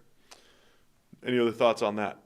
No, Saleh's got a plan. I like that. Cam Ward. I really like that as a hiring. I think Tennessee's a sneaky good job to get because of having theoretically the quarterback in place. The organization turning itself around and moving in the right place, right direction, stadium coming online, et cetera, et cetera. And I think Robert Saleh is a good candidate for a sort of second go-round as a head coach. I think he did a lot of good things with the Jets. The defense, I think, was always good there. And then he was the fall guy for them not getting the other side of the ball correct. Eric Bienemy had mentioned this, returning to the Chiefs as offensive coordinator. And the Chiefs are hiring Chad O'Shea as wide receivers coach. So a little turnover on the offensive side of the ball for the Chiefs. Remember, Bienemy was last there in 2022, right? Was it 22? Because everybody shows the drop-off of when Bienemy left in 23, 24, and 25. The home stats, all the offensive stats have gone down. He was getting blamed back in 21, though, for stuff. I mean, I don't know. I'm so lost with the narrative on Bienemy. I don't know anymore. Yeah. He was supposed to be next big head coaching candidate. Well, people, for years 10 times. He was becoming. He never interviewed well. He was becoming the Mike Zimmer of like a coordinator that just gets endless interviews and never gets given a head coaching job. And with the added layer of because he's black, everyone's racist, right? With Zimmer, you couldn't have that. You were just like, oh, he must just interview like an asshole, right? And then eventually he got given the head coach job in Minnesota. Bienemy had the same thing with the added layer of he's black, so everyone's going to say it's racism. So then he leaves Kansas City, presumably because obviously then you've got the flip side of that is the people that are trying to make the case against Eric Bienemy are like, well, he's got Andy Reid and Patrick Mahomes. How hard can it be, right? So he then leaves Kansas City, presumably to try and get away from that as a narrative. Like, I'm going to answer once and for all and show that outside of Andy Reid and Patrick Mahomes, I can still be an amazing coach. He goes to Washington. He then gets then he goes to UCLA, and then he's been with Chicago since then. But like the Washington and UCLA gigs didn't exactly go great. So then it was like, well, we're done with the Eric Bienemy thing, right? He left Kansas City, didn't show himself to be like this offensive genius and mastermind, and therefore we can put that to bed. But now he goes back to Chicago, and he starts getting shine again for, hey, all the details that, Ben Johnson's getting credit for. Eric Bieniemy's also, like, that's his reputation running backs as well. coach. Yeah, and DeAndre Swift has been amazing. Kyle Monangai has been amazing. Ben Johnson's is talked about as a details-focused head coach, but Eric Bieniemy has always had that reputation as well. He's a details guy, right? And suddenly, is DeAndre Swift revitalized because Ben Johnson's a genius or because Eric Bieniemy's a genius? Also, right around the time he left Kansas City, their numbers cratered. So again, confounding variables. Is Matt Nagy terrible, or is Eric Bieniemy the secret genius behind it all, right? We're back to this whole thing where we don't know. And now Eric Bieniemy goes back to Kansas City to just complete the circle and hopefully add some more clarity as to what the hell's going on. That's why this is why I don't have strong takes on coaches, but we just spent an hour and a half. Because nobody knows. You're trying to assign credit and blame. He was offensive coordinator in name from 18 to 22, which are the 5 best years of Mahomes' career, obviously. Yeah. Statistically, even though they did win a Super Bowl in 23 and went to one in 24. When he went to the Commanders, he was assistant head coach and offensive coordinator under Ron Rivera. It was the final season. They get fired. The whole staff gets fired. It was like a job to set him up for a head coach, right? It was like, this is to show that you are head coach in waiting, right? And it was to sort of prove that he could be offensive genius outside of Andy Reid and Patrick Mahomes. And as you said, it went so well that everyone got fired. They all get fired. UCLA in 24, assistant head coach and offensive coordinator under Deshaun Foster. They're horrible. And then, but it's just funny because I see people like, oh man, he led Kyle Monangai to a great. He led DeAndre. So do you get the blame? Do you get the credit? Like, do you get the blame for everybody in Washington being terrible? In 23, do you get the credit for the Bears running backs? Do you get the credit for Mahomes' 5 best statistical seasons? You can put it so 2 sides of the ledger, right? Eric Bieniemy's a genius. Eric Bieniemy's a bum, right? The genius thing would say all of the good years, all of the best years Kansas City had were Eric Bieniemy there, right? And he's there when Chicago's running backs become amazing, despite them being DeAndre Swift and Monangai was a 7th rounder, is that right? Yeah. So despite the talent being 7th rounder and DeAndre Swift, right? So the 2 things are there, those 2. The Eric Bieniemy is a bum side of things.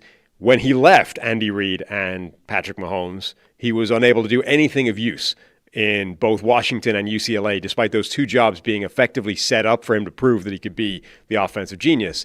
And then the second, Eric Bieniemy's a bum. What was the other one? UCLA, Washington, and UCLA. That he left. There's 2. Sorry, we have breaking news we got to get to here. Anyway, point is, we've no idea whether Eric Bieniemy's good or not yet. And hopefully we'll get some clarity on that when he goes back to Kansas City. Even then, you don't know. But if the offense jumps back to being the best in the NFL, we're just going to assume that Bieniemy's great. We have to respond. We spent an hour on the Bills, but Terry Pegula? Oh, they've had the press conference. Yeah. We're getting quotes coming out of the press conference that we need to respond to. We're getting called out? No, not us. Here's the quote, Sam. I want your response. Here's the quote. The coaching staff pushed for Keon Coleman. He was not Brandon's next choice. Right.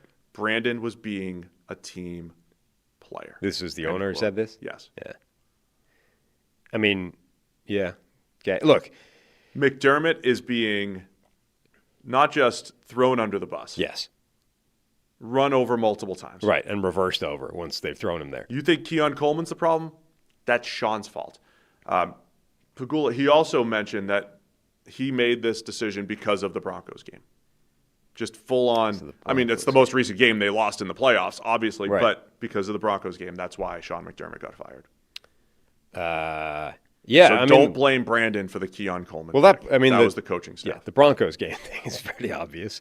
Yeah, look, this has been starting to come out since they made this move that actually McDermott had way more personnel say than you think, right? If you want to blame the roster, that's actually McDermott's fault more than you think it is.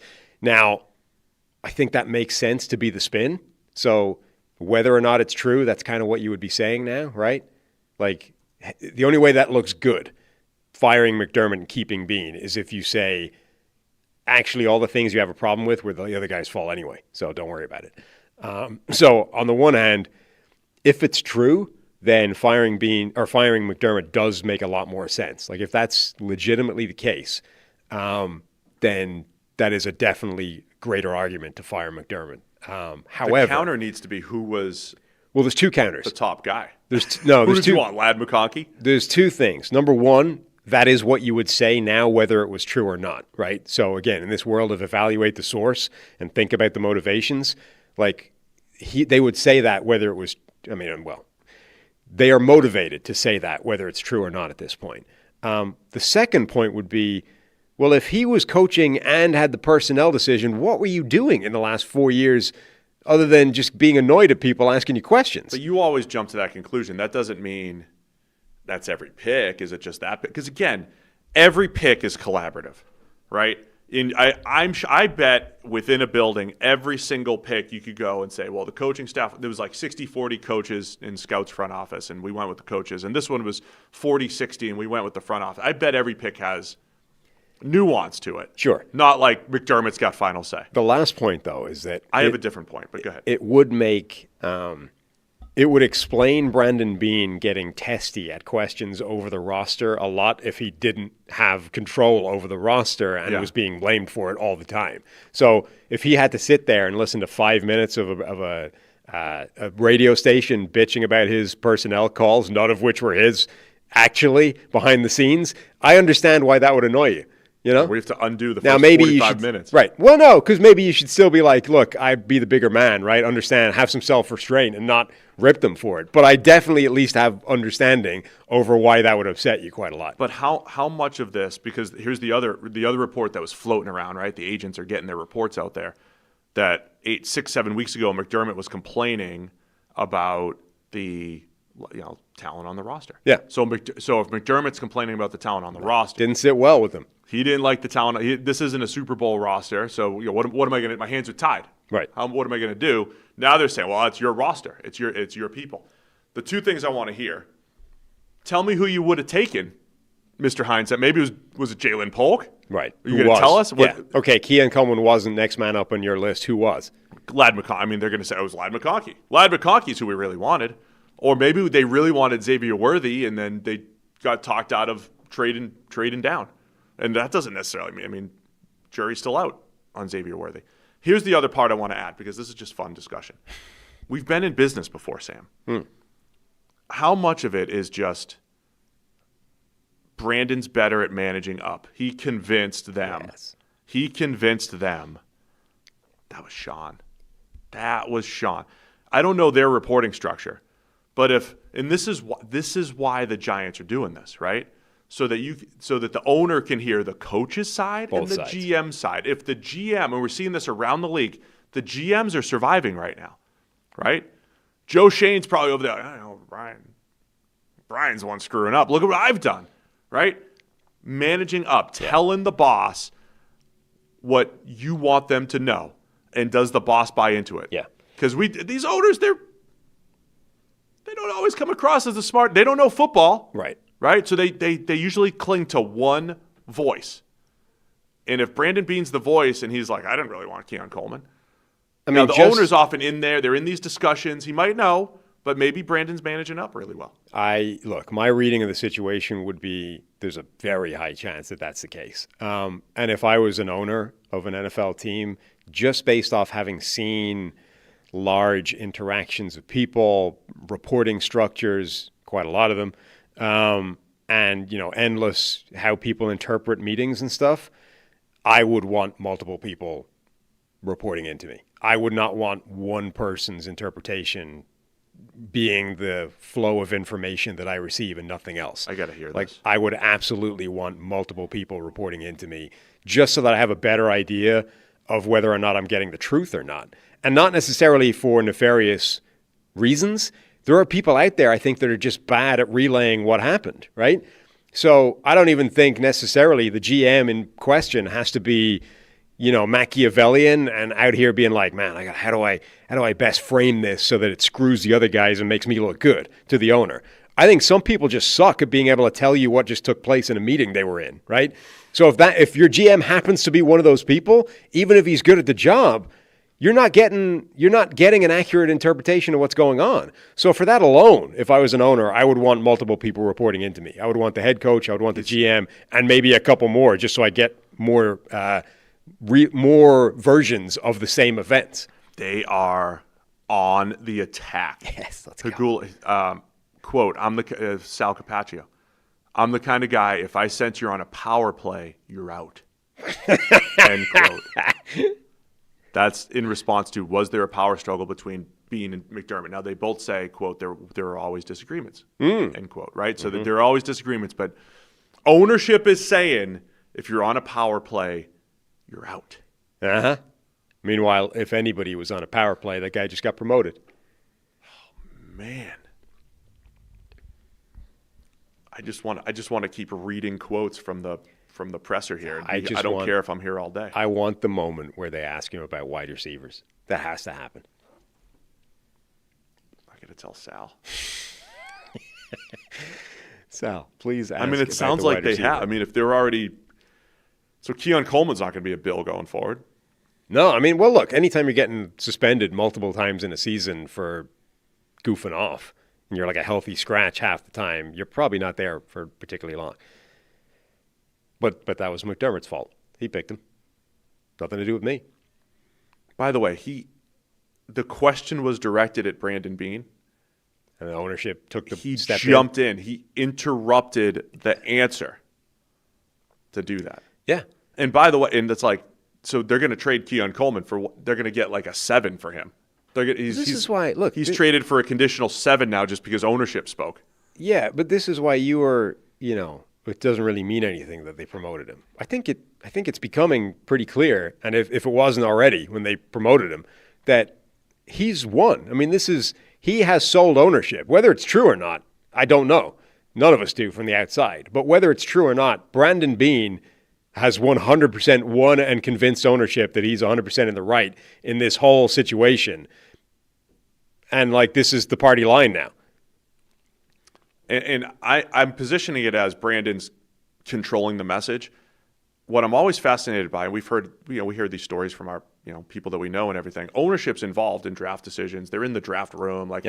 So how much does ownership actually know at the time? It's not like they draft a first rounder without consulting the boss. They have an idea. Right. These are the 4 players we might be looking at. These are the decisions. Ownership's a part of that. But then after the fact, can you then degrees. To varying degrees is my point. How much were they really involved pre-draft? And if they're not, then they're getting the condensed version, the slanted version thrown at them after the fact. I just want to sit here and read quotes all day. Anyway, where are we in our rundown? This is unbelievable. Can't believe they're going head-to-head with Check the Mic either with this presser. How could anybody be watching that? It's disrespectful. Again. Lions hire offensive coordinator Drew Petzing from the Arizona Cardinals. Interesting run for Petzing there because you'd say, they had Kyler Murray, they had Jacoby Brissett, did some nice things with Brissett. I know people are already connecting the dots. Trey McBride was fed at tight end there, so Sam Laporta in Detroit. 200 targets next year. And I did mention there is a connection. Yep. Petzing and Ben Johnson are buddies. So I wonder how much. It's kind of like when Sean McVay needed to draft Blake Corum because he's just like Kyron. I gotta know when I take Kyron Williams out of the game, I have another Kyron Williams. It turns out that losing Ben Johnson was a major blow. Who's the most Ben Johnson person I could find? Yeah. Does he have a sibling? He's got a best man. The Lions. The beauty of the Lions offensive coordinator gig is that you are stepping into an extremely established, good situation, right? Where you no longer have to worry about, man, what do I need to create for this unusually styled quarterback to function at his maximum? You're like, look, this offense works. We know it works. It works really well. If you just hit it firing, what do you do? How do you just optimize this thing for its most beneficial success? And this is, again, there's enough there are smart football people who would be like, look, he was hamstrung with either Kyler or just Jacoby Brissett as his backup, and the run game was pretty good, but then they lost the coaching staff turnover, and maybe it wasn't as good, but they had all the running backs hurt this past year. It is really tough to like peg an offensive coordinator and say he's good, bad, or indifferent, because so much is QB driven, so much, and you only get 1 and 2 year sample sizes. Like not many offensive coordinators have more than 3 years of play calling before they're either a head coach or they're back to QB coach. It's just a reality. So again, I'm gonna like lukewarm take. I don't know. We'll see with Petzing to the Lions. Tune in to Check the Mic, where Steve says he doesn't know. We're the worst show ever. Everyone else out here like, this is great or this is stupid. We're like, I don't know. We'll see. Love this move. What do you think Stephen A. thinks about the offensive coordinator hire for the Lions? There's no way Stephen A's heard of any of these That's my whole point. coordinators. That's my point. Yeah. What if someone needs to throw a curveball at him every now and then? Just keep throwing stuff he has no clue about. Throw him under the bus on air. This is like it makes a difference. What do you think about Jeff Ulbrich going back to the Falcons as DC, Stephen? Which is the next item. We should have talked about this with Stefanski. But they kept Ulbrich as defensive coordinator, which I think you could tell Arthur Blank, it's not Mr., wanted to do the entire time. They wanted to keep the defense intact because, they had a good year. Franchise record, 57 sacks, 17 games. Yeah. I mean, look, I think that's smart. Ulbrich has done a pretty good job there. I wouldn't want to mess with the defense that was taking the strides that they've taken, particularly given the sort of investment you made on those defensive linemen. Like, they work with Ulbrich, so why screw with that around? Our listener, Chris Rings, though, I think, tweeted us the more important part of that, which is you put Stefanski and Ulbrich. That's an incredible beard tandem. Now you just need to find an offensive coordinator with an amazing beard to complete the trio. He's got the best beard. I mean, look, is Ryan Fitzpatrick available? If Dano can put himself forward for the Lions offense coordinator gig. Zach started growing out the beard, right? With the greatest of respect to Zach, I don't know that he's got that in him. He would look. You need like. Look, Zach can grow a beard. It's fine. Bob Vila. It's fine, but fine is not what we're shooting for here, right? We're looking for Ulbrich levels of thatch. I don't think Zach can bring that to the table. Ryan Fitzpatrick, though, what I'm saying is if Dano can suggest that he should be Lions OC, are we sure Ryan Fitzpatrick can't run Stefanski's offense? Would he be available for that? I see Sam Hoppen tweeting that this week Harbaugh said that he wanted to draft Puka. And then in addition to Beane saying that they didn't want to draft Keon, that this is... Dude. Harbaugh? John, apparently. I don't know. Maybe that came up in his presser. Like, man, I really wanted Puka. And Eric my hands were tied. I'd be doing that on my opening press conference every time. Man, I was looking for the seventh round guy that's all-pro now. I wanted him. I at least have the receipts from like February. I was texting Zach about But that's Puka what I'm saying. Nacua. I would be out there just claiming everybody. I wanted these 5 guys that in day 3 that have become all-pros, that they wouldn't let me draft them. That's what I would. Yeah, I mean, that's what's his face? Bill Polian. I had a first rounder on Brady, but yes. We were stuck with Peyton. I know. Stuck with Peyton. That is the best. That is the best reason for drafting best player available. The Colts have 5 more championships if Tom Brady never gets to New England. If you just drafted Brady and had him as your backup quarterback, just to stop him going there, right? Yeah, forget putting him in the starting gig over Peyton. Doesn't matter. Just having him not on the Patriots is worth drafting. You would have won 5 titles. Yeah, you should have stuck to your guns there, Bill Polian. So I like the Ulbrich move. Steelers are interviewing Brian Flores and Mike McCarthy for the head coaching job. The way it was worded from somebody's report this week, it was something to the effect of the Steelers will have Brian Flores and Mike McCarthy in for in-person interviews. And I was like, whoa, that's great. Yeah, do it, say like Top Golf interview in person. Both of them, side by, do it together. Maybe that's enough to get the negative side of Flores out, Like let's see him in heated competition with Mike McCarthy. The problem is when things start going south for Flores, apparently he turns into an asshole and everybody hates him. At least that's the read from how Miami went and people like Ryan Fitzpatrick saying it. The problem now is how do you get that out of him in a short interview time? Top Golf. Could you have 2 different people coming in? Offensive coach. Why not? Extended head coaching experience in McCarthy, defensive coach in Flores, unique scheme, got pushed out in his last head coaching job. You bring him in, you play Top Golf, you you put him as like a handicap. You're like, you're already 100 points behind. Go. And then watch him implode. And you're like, sorry, haven't learned your lesson. Flores is interesting, though, because the Steelers are one of the teams that have shown they don't mind hiring him, right? They've already hired him as linebackers coach or whatever it was. So, okay, it's a completely different job. But the point is, I bet there's a bunch of teams, because of the baggage he comes with, because of the fact he sued the NFL, who would not hire Brian Flores, like at all. We know the Steelers are not one of those teams. So it's at least a link you have to take seriously. Sorry, I'm back to this Bills thing. I need them to go player by player through the recent drafts. That's him. Like, that's me. That's him. Shakir. Me. Beane. Cook. Beane. Elam. Him. McDermott really liked him. It was Sean. Kincaid. Me.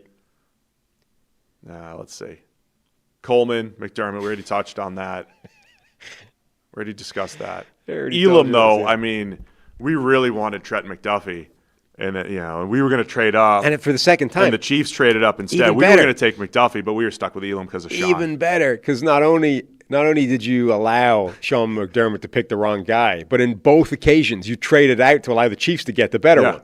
Chiefs traded up to get McDuffie. Chiefs traded up to get He screwed us twice in the same move. Chiefs traded up. Plus, you know who?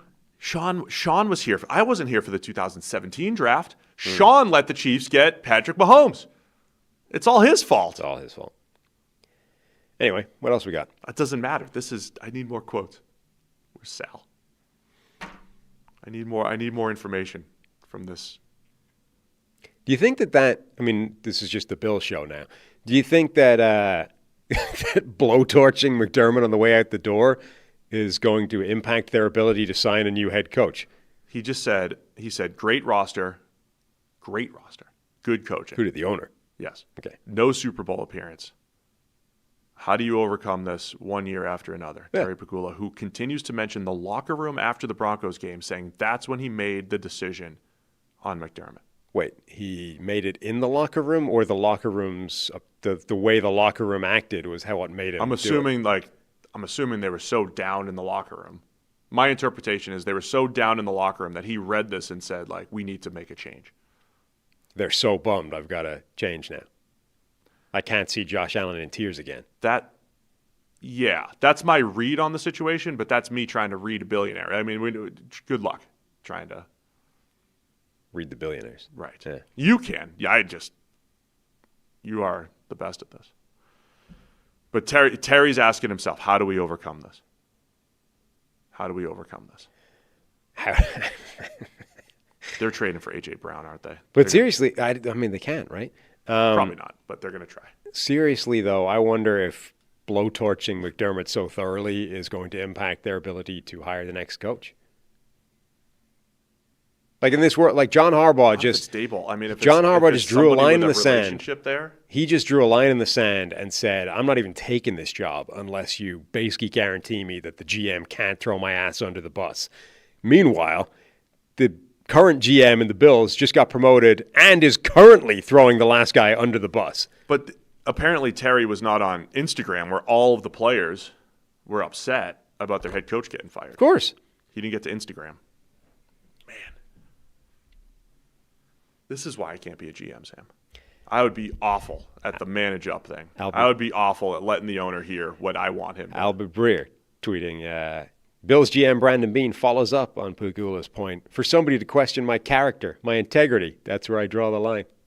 Is that in response to I don't even know anymore. A report that he was trying to pull business? Probably.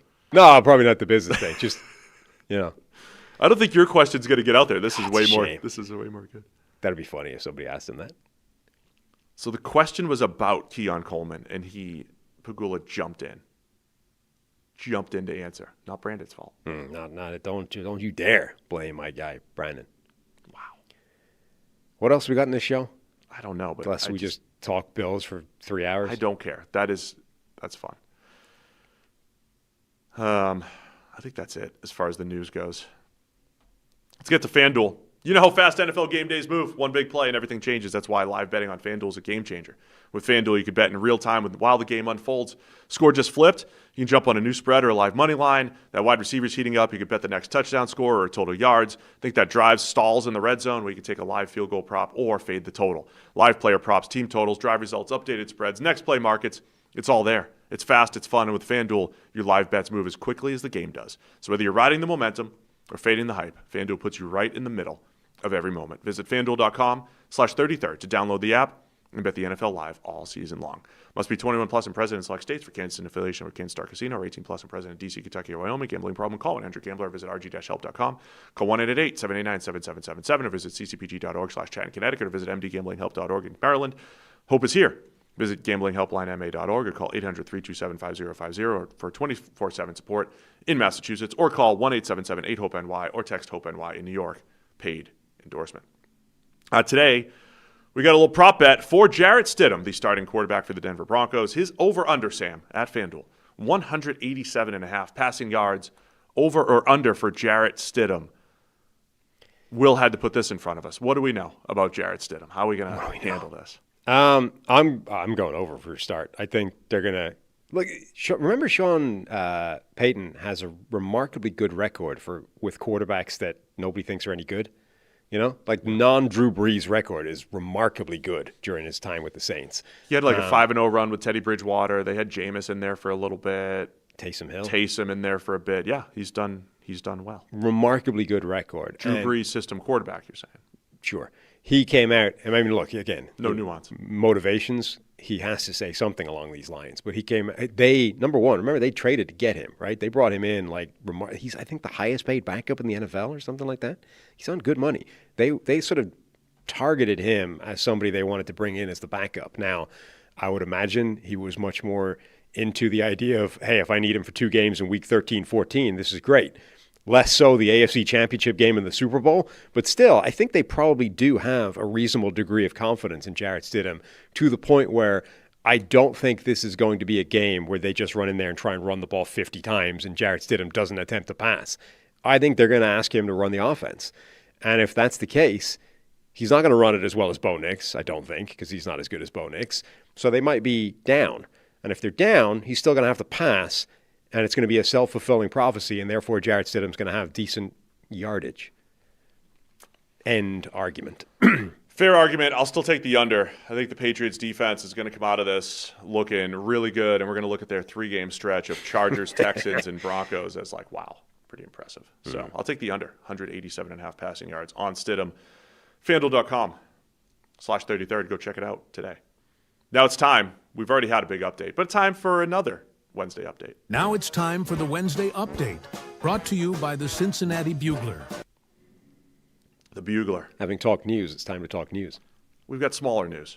Smaller news. Seahawks running back Zach Charbonnet is out for the remainder of the playoffs. Yeah, which we thought may have been a thing coming out of that game, that he got injured, TBD on what that was going to be. Turns out it's a significant enough injury that he's done. So this rejuvenated Seahawks run game, which I think has been a huge part of their dominance recently, it's not that it disappears, but it's now down to Ken Walker fairly solo carrying the load. I mean, obviously they'll still spell him, et cetera, but it's a big loss. McDonald, I thought he said after the game we didn't think it was significant until it was. Obviously, they got it tested. So, yeah, that's a tough blow. Also tough, I believe is he headed for free agency, Charbonnet? He's close. One of those, second rounders, 4 years, you're probably going to let him walk. And then he's been running hard down the stretch here, Charbonnet. So tough blow for both him and Seattle heading into the NFC Championship game. We know Bo Nix is out for the season with Jarrett Stidham starting. Broncos have opened the practice window for J.K. Dobbins with a chance to return to the AFC Championship. When they open up the practice window, again, I don't know if that's just like, well, we have nothing else to do because the season ends. So is that just like you press the button because it's the latest that you can? Or is there actually a chance? Remember, every time J.K. Dobbins is healthy, there's like a little bit more of a big play dynamic there to the run game. He does make a remarkable difference to every run game that he's a part of. So if they were able to get J.K. Dobbins back for this game, I think it would move the needle for them. I doubt he's back, but it's because you open it now to get him practicing, and if he looks amazing in practice, you're like, okay, well, I guess he's further ahead than we thought he was. Let's play him. I think the chances are slim, but it's possible. The Green Bay Packers have released Trayvon Diggs, so he'll be back as a free agent. He made about $500,000 on 24 snaps with the Packers. That's pretty good work. So they're just like, yep, that's it. All right. I'm just reading the notes here. I don't know much to say about that one. What'd you think of the Miami-Indiana game? College football national championship the other day. We did our full watch along. Appreciate everybody that joined us. I mean, really, you're only watching. I was only watching it for the two guys, Mendoza and then Ruben Bain. Ruben Bain looked amazing. Mendoza looked pretty good. Wasn't the best game I've seen from him, and that's only 3 games, so wouldn't have been his best game. But even then, he made a couple of big plays when they mattered. Like it looked like it was going to be a comfortable Indiana win for most of it, and then suddenly Miami found some plays and made it a game. And every time they did, Mendoza answered. So, solid. Had he had a disaster of a game in the national championship game, and come up with games short of this insane season, it wouldn't have been like a disqualifier or anything, but it would have been damaging to this number 1 overall prospect and his resume, et cetera. So just ticking the box, I think, is important enough for him. Of course, the Raiders, Brady, and they're all on the sideline, I believe. Yeah. They're in the stadium watching, which is crucial. You got to be there in person to watch your guy that you're going to draft. That's right. I hadn't even thought that Brady. I was wondering why Brady was on the sideline, other than it's a free trip to the national title game. But yeah, he's scouting. Of course, you got to see how he handles it there with his teammates. Got to see our response to whatever. This is going to happen during the game. The top 28 picks of the draft are completely locked in. We know that the final 4 will reshuffle. And then the last note here for the Wednesday update that Will has put in. Never know what Will's going to put in here. Never know. Green Day. Yes. Is kicking off the Super Bowl opening ceremony. And that's local to us, right? That's not an hour away at the stadium? He said it says opening ceremony, so that I think that's the opening night thing. Where is opening night? That's what I'm asking. I think it's local. I think it's in the center, not in the not an hour away at the stadium. If it's in San Francisco, we're going. If it's out in Santa Clara, I'm not driving to the stadium. We're not going. But I don't think it is. I think it's somewhere local to us, so we could go see Green Day. Yeah, it'll be good. When did you first listen to Green Day? I don't know, sometime back in the 90s. 94? Whatever. I remember first hearing about Green Day, I think, school, all the grunge kids back in 94. I wasn't like taking notes when I first encountered a band that I listened to in the 90s. I'm not asking for your notes. I'm asking, is there a core memory for you? It's just I listened to Green Day back in the 90s. It wasn't just, everybody was talking about Green Day. Right around 90. Was it 94? Was that their big breakout? I don't know. Good discussion, Sam. Yeah. That's your Wednesday update. So we might be able to report back with Green Day in San Francisco. Quick break to talk about our friends over at Root Insurance. Root Insurance believes that good drivers deserve better rates, so they've created a new kind of car insurance that rewards good drivers in an easy-to-use app. Traditional car insurance companies focus on demographics like age, zip code, occupation, and credit score to price your coverage. But when Root offers a rate, your behavior behind the wheel gets more weight than any other single factor. They don't use occupation or education level to negatively affect your rate. While you drive, Root gathers and analyzes data from your smartphone sensors. After a few weeks, you'll get a car insurance quote based primarily on your driving. Save up to 44% off your initial Root quote after you take the test drive. If you need a tow truck, jump start, or you lock your keys in the car, Root will cover the help you need to get back on the road when you opt into Roadside Assistance. The Root app makes it easy to edit your coverage, update your policy, file a claim in just 3 minutes. You can get started today at Root.com. Today, we are providing Roadside Assistance for the Houston Texans. What happened to C.J. Stroud? How do we get back on track? What are we doing for the Texans here? Well, we got to find ourselves an offensive coach that believes in C.J. Stroud. He's good. We got to fix him. Will tells us that Green Day's at the stadium. Oh, no. I'm not driving to the stadium. It's an hour away. It's a long trip. We got to go to opening night, though. It's an hour away. Do you think they'll put us in a parking lot? No, I think you'll be able to get there, but I'm not driving an hour for anything. The media room? What a pain in the ass. All right, we got to fix the Texans. I still think there's work to do up front on the offensive line. Yeah. They've it did invested improve. well at receiver, like pass catcher wise. I think that's going to be okay. Yep. You continue to add bodies to this defense. That's excellent defense, right? Future-proof the defense. The biggest question is figuring out Stroud and what do you do with that? Because I don't know. It was a 2-game. It was such an implosion. Like, we only use that phrase when a guy plays well below his normal baseline, right? And he did it for 2 straight games. That's why the Darnold thing last year was a story. He played well below the baseline that he had set that season. And for Darnold, we'd only had 1 good year of evidence. And you could look, I know you said, hey, maybe the first 2 years of Stroud were equal, but clearly he's working off of a lot of positivity coming off that rookie season. It wasn't as good in year 2, and it was worse in year 3. So how do you get him back on track? Yeah, it's a huge concern. I mean, that obviously the playoffs were disastrous, but even overall this year, he was a notable step backwards. I don't think last year was as bad as the stats will show or that people have talked about. I think that was more offensive line driven than it was Stroud. But this year, I think, was a significant step in the wrong direction, and at a time where you really don't want the quarterback to be going backwards, because now you got to start making decisions about how much money does this guy deserve going forward in the second contract, the one that sort of sets the template for how screwed or successful are we as a franchise, right? We're going to give this guy a giant sum of money, and if he's not really, really good, we may be in trouble because of that. So do we pick up the 5th year? I mean, you pick up the 5th year option. But I just want to, I mentioned this the other night. I want to rehash it really quick. If you go back through the draft classes, we haven't had a draft class that's needed a $50 million quarterback in a year, because you got Trevor Lawrence in 21. So you get the slew of guys in 20. You get Trevor Lawrence in 21. All the rest of the guys aren't starters anymore. 2022 is Kenny Pickett, and now Malik Willis is going to hit free agency from that class, but that's about it. And then you get to 23, where it's Bryce Young and C.J. Stroud. They're the next group of pick up the option and or lock them up long term.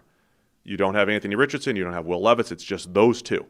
And then we'll get to 24 next year, where you have Caleb Williams and you have Drake May and Jaden Daniels and all those guys. But we're now in this spot where the last $50 million guys were like Tua and Trevor Lawrence.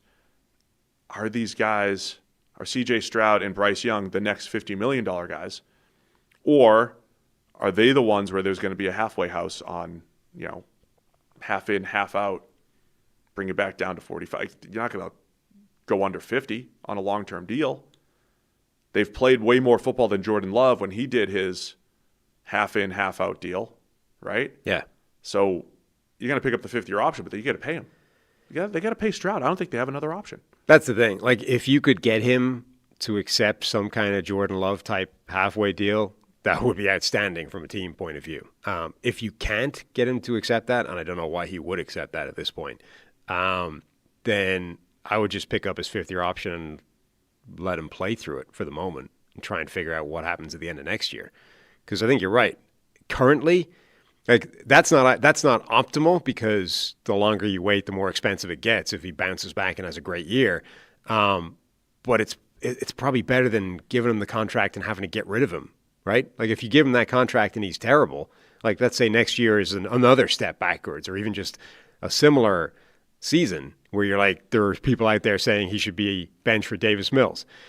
If that's the same next year and you've given him the contract at that point, you're in real trouble. If you've waited and you have to pay him more than you would normally, okay, that's not good either, but it's better than the alternative.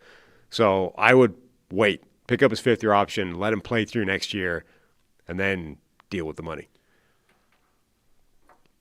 I mentioned the other night, is there even a possibility they move on from him? Because let's stack up some of the facts. There were rumors about a little rift between him and Slowick, and Slowick attacked him, said, you got to, whatever.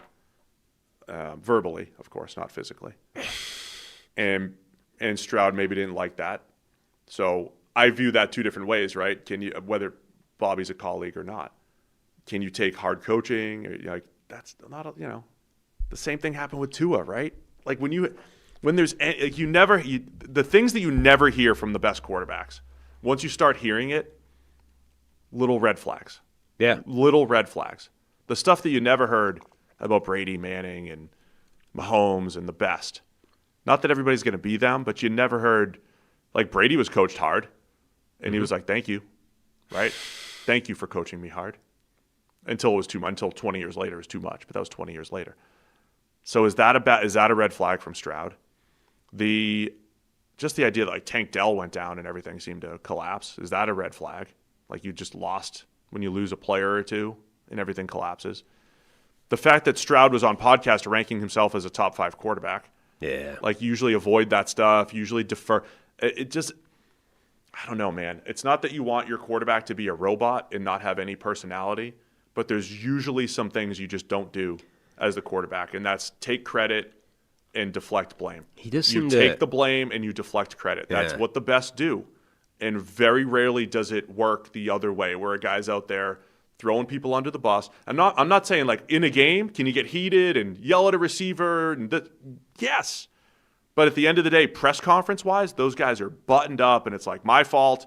He's great. And it's not in reverse. So are those little red flags adding up for Stroud now? He does seem to, unfortunately, walk himself into situations where he can come across looking bad. Like that, the thing where he went, basically like, good effort, son, to Caleb Williams after that game, remember? Like he was all like, hey, don't worry, you'll, like, literally like treating him like a little brother. And it's like, well, now Caleb Williams looks like he's headed in the right direction and looks amazing. Meanwhile, your career is falling off a cliff at this point. Like, you look kind of stupid doing that. Yeah. So. Plus, he was only like, it's not like he'd been in the league for years. Savvy, aged veteran giving the young guys some sage advice. It's like, dude, you've been here a minute. You're really going to be the guy to be like, don't worry, little brother. So I'm going to go 5th-year option and see if we can drag it out. But I don't know. That doesn't always. I think that's the right work. Yeah, the right call, I think, is to pick up his option and then wait a year and figure out what he does. Like, I don't want to give him money without another year of evidence at this point. But my point with all those little red flags, being coached hard, ranking himself as top 5, and is that so offensive to him? Does that affect his play? If it does, and he's not the guy in the first place, I'm a big guy. Like I'm big, right? If Carson Wentz couldn't, I use that example. If he can't handle Jalen Hurts getting drafted in the 2nd round, and that's going to affect his play, that's on him. He's not the guy. Maybe that's it then. Challenge him like crazy. Draft a quarterback. Draft a developmental quarterback to hedge. And challenge him. I guess maybe. I generally think I would be a bit more leery about, antagonizing my quarterback than that. But I think I'm not. I don't care. Yeah, but I think at this point, he's already raised the questions. Like, it's not like you have a perfectly fine situation that you're deliberately throwing a wrench into. You've got a guy who's coming off a terrible playoff game, who's moving backwards. You're already questioning whether he's the guy or not. Now I think you can potentially rock the boat, because if that's what is the straw that breaks the camel's back, he's probably answering your question for you anyway. Stay the course, keep drafting well, and pick up the 5th year on Stroud. All right, man. Roadside Assistance. Go check it out, root.com. Let's go to Shouty Show time. I've thought about it very deeply. I liked how he started it with, I've thought about this long and hard. I trust the backup quarterback more than I do Dak. This is why Skip Bayless is the master of the Shouty Show segment. I can't do it anymore. It is year 6. It's just a never-ending arms race of idiocy between loud, obnoxious people. We are the antidote to that. All right, I believe we're gonna. We have 3. All right, let's start with Cam Newton on Josh Allen. And why are we tiptoeing around the obvious issue here, and it's the underperforming Josh Allen? Talk about it. As a person who was this was supposed to be his year. The quarterbacks that you're going up against or potentially going up against was Bo Nix, Drake May, and C.J. Stroud. If not now, when? And when you start to think about your performance in Denver, you had an opportunity to win, and you didn't. So as we critique Josh Allen, people are losing their jobs because of Josh Allen. You have out of all the turnovers, the worst turnover for me was the one right before the half, because it was a 10-point swing right there. And now, how much did you lose by, Mr. Schrager? 3 points. So all these different things comes down to one specific individual that you're going to give him the opportunity to say, hey, what do you want? Man, hell no. No, it ain't what you want. This is where we're going. I do not enjoy Cam Newton's takes on football. Ever. No. Right? I mean, who's coming out of it? I don't know. The whole thing's ridiculous. As I said yesterday, there are three takes that you have to choose. It's like pick a take. Josh Allen choker, all his fault. Josh Allen cyborg drafting the roster, or what was the other one? No one blames Josh Allen for anything. It's never Josh Allen's fault. Yeah. I just don't. This is not like an under-discussed element of. He's chosen the no one criticizes Josh Allen. Right. It's never his fault. Let me be the guy. So, like, the analysis of, like, hey, let me bring something to the table that's not being talked about right now. Josh Allen didn't have a good game. You're like, well, sure. It may shock you to learn that that's actually come up before now. Actually, there's quite a number of people that have been suggesting that Josh Allen didn't have a good game, so you're not breaking new ground here. As for people are getting fired because Josh Allen is underperforming, I mean, that's a ludicrous take. Like, Josh Allen is, I think, significantly closer to the individually dragging this group to success than he is being the reason that they're not having more success. So, again, those are two extremes of a real dynamic where the truth is somewhere in the middle. But he's far closer to one end of that spectrum than the other. Yeah, I'm with him.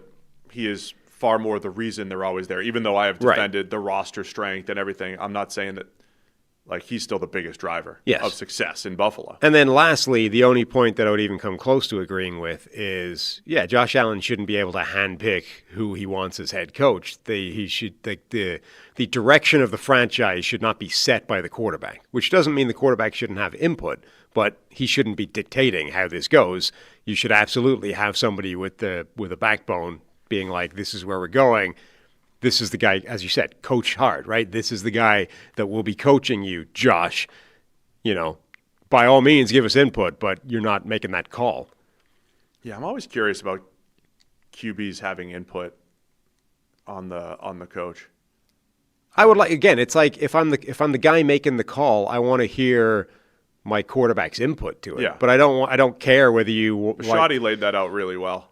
Yeah. Input, yes. Final say, definitely not. Exactly. It's input. It's like what I said. As the owner or whoever's making this call, I want to hear as many people analyzing this as possible because I don't necessarily trust any one person's interpretation of the events, right? So if I'm sitting there in a room, we're all interviewing this one guy, I would like to know what my quarterback thinks. But I don't care if he likes, if he wants that guy as his coach or not. That's irrelevant to me, really. I mean, to a degree. Because some of the best head coach quarterback relationships in NFL history have been like cold, relatively antagonistic. Like they work well with that. What is the creative tension? Is that the term, right? People that specifically work against each other in a way that's just the right side of like they hate each other, but it gets the best out of them, right? Yeah. So in a way, I actually don't want my quarterback to be in love with my head coach. I kind of want them to be annoying each other to a degree.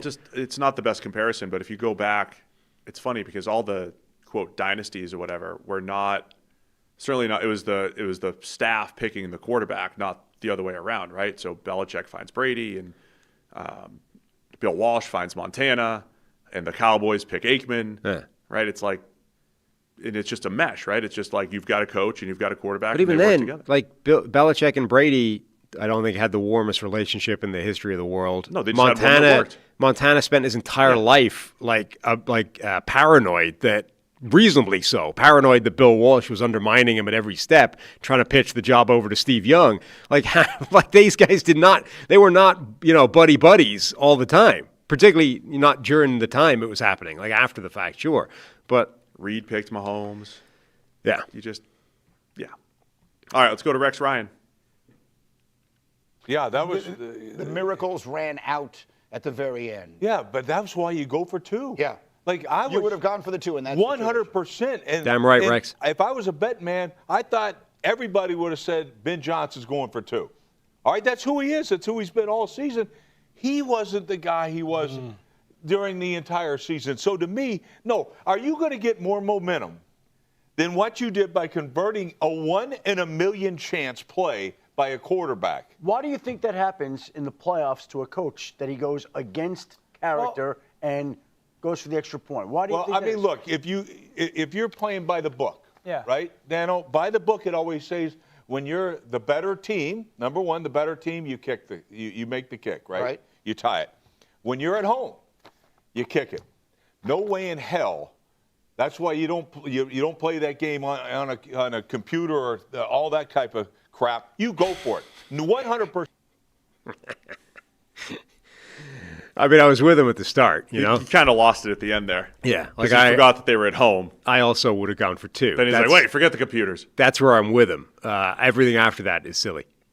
Also, by the way, you need a computer to tell you if you're the better team or not, right? No, because also the seeding would say you're the better team as well, so that's not even. Anyway, the other thing that was kind of funny is Schefter being like, why did he go out of character in the playoffs? But as you pointed out, it's not out of character. They did it a couple of weeks before. 2 weeks Actually, earlier. it looks like this is entirely in character for Ben Johnson. It just seems unusual based off what we think of him. So he mentioned something. We never brought this up.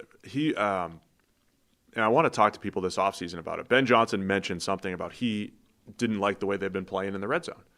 And so how much does your performance in the red zone matter, or in the tight red zone, or on the goal line? How much does that matter for the next play? Because that was part of his reasoning, right? I think if he had last year's Lions team, he probably goes for it, right? They were unstoppable in the tight red zone with that offensive line and with David Montgomery and with all their weapons. And I wonder how much that actually matters, right? Remember I told you about the secret coach who had a great 2-point play to maybe win a Super Bowl? And he was like, we were going to go for 2. We had the play. And my question was going to be, well, why should I trust your confidence level in this play? Then you have Cliff Kingsbury's final play against Denver on Monday Night Football. Remember that play? Yeah. 4 out to the flat. Perfect play call. Batted pass. If you just get it around him, it's walk-in touchdown. But it got batted. It was so the play call's excellent. Right. The execution wasn't necessarily bad, but the defense played great on the play. So how much does recent performance in those situations matter for the next play? And the one example I'll just bring up, the last one was I remember the Manning cast a couple of years ago. Dallas was on the goal line when Mike McCarthy was still there. They ran 3 of the worst goal line plays you will ever see in a row. I forget the order, but it was like 2 awful passes and a run, and they went nowhere. And it's like 4th and goal from the 2 or 3, and they go for it. And Peyton's in the middle of saying, the way those last 3 plays went, there's no way I go for this right now. As Dak is dropping back to pass, hitting a wide-open receiver on a coverage bust for a touchdown. So that's the interesting dynamic to me about the 2-point decision with Johnson. I know you agreed, go for 2. I'm fine with, go for 2. The reasoning was, hey, we're not playing well in those situations right now. And my question is, I don't know if that actually matters for the next play. That's the thing. A lot of people were making that point of, the Bears hadn't played well on short yardage situations in that game. Therefore, you don't go for 2 because that's the area you're not succeeding in. I don't know that that's necessarily a thing that should be determining I don't think that there's necessarily that much power in those situations because the sample size is so small, right? In game. Yes. Sure, it would look like things are going badly and they just have our number in short yardage. It could just be that they've had a couple of plays that have turned you back, and that's just the way of variance, right? And actually the better thing to do is to look at how good are you generally in these situations over a much larger sample size, say the entire season. So, and again, it comes now. The data point that you have internally, though, and what I would do if I was working with Ben Johnson, I would say before every game, take your 2-point plays and put your confidence level on those plays ahead of time. Put your confidence level. This one I'm at 70. This one I'm at 62. This one I'm at 51. And see how right the coach is. Yeah. Actually add that data point to the equation. Are you good at knowing when things are going to work? because I bet some coaches are good at knowing when, like, just like drafting. Like, are you more confident on this pick versus that pick? Does confidence matter? The complicating factor to me is that there was time left on the clock, right? So even if they score, even if they go for 2, they take the lead, there were, how much time was left? 27, 30 seconds, something like that, for the Rams to answer, right? And they would have to answer it. So the thing is, there was enough time that the Rams still took a knee in a tie game, though.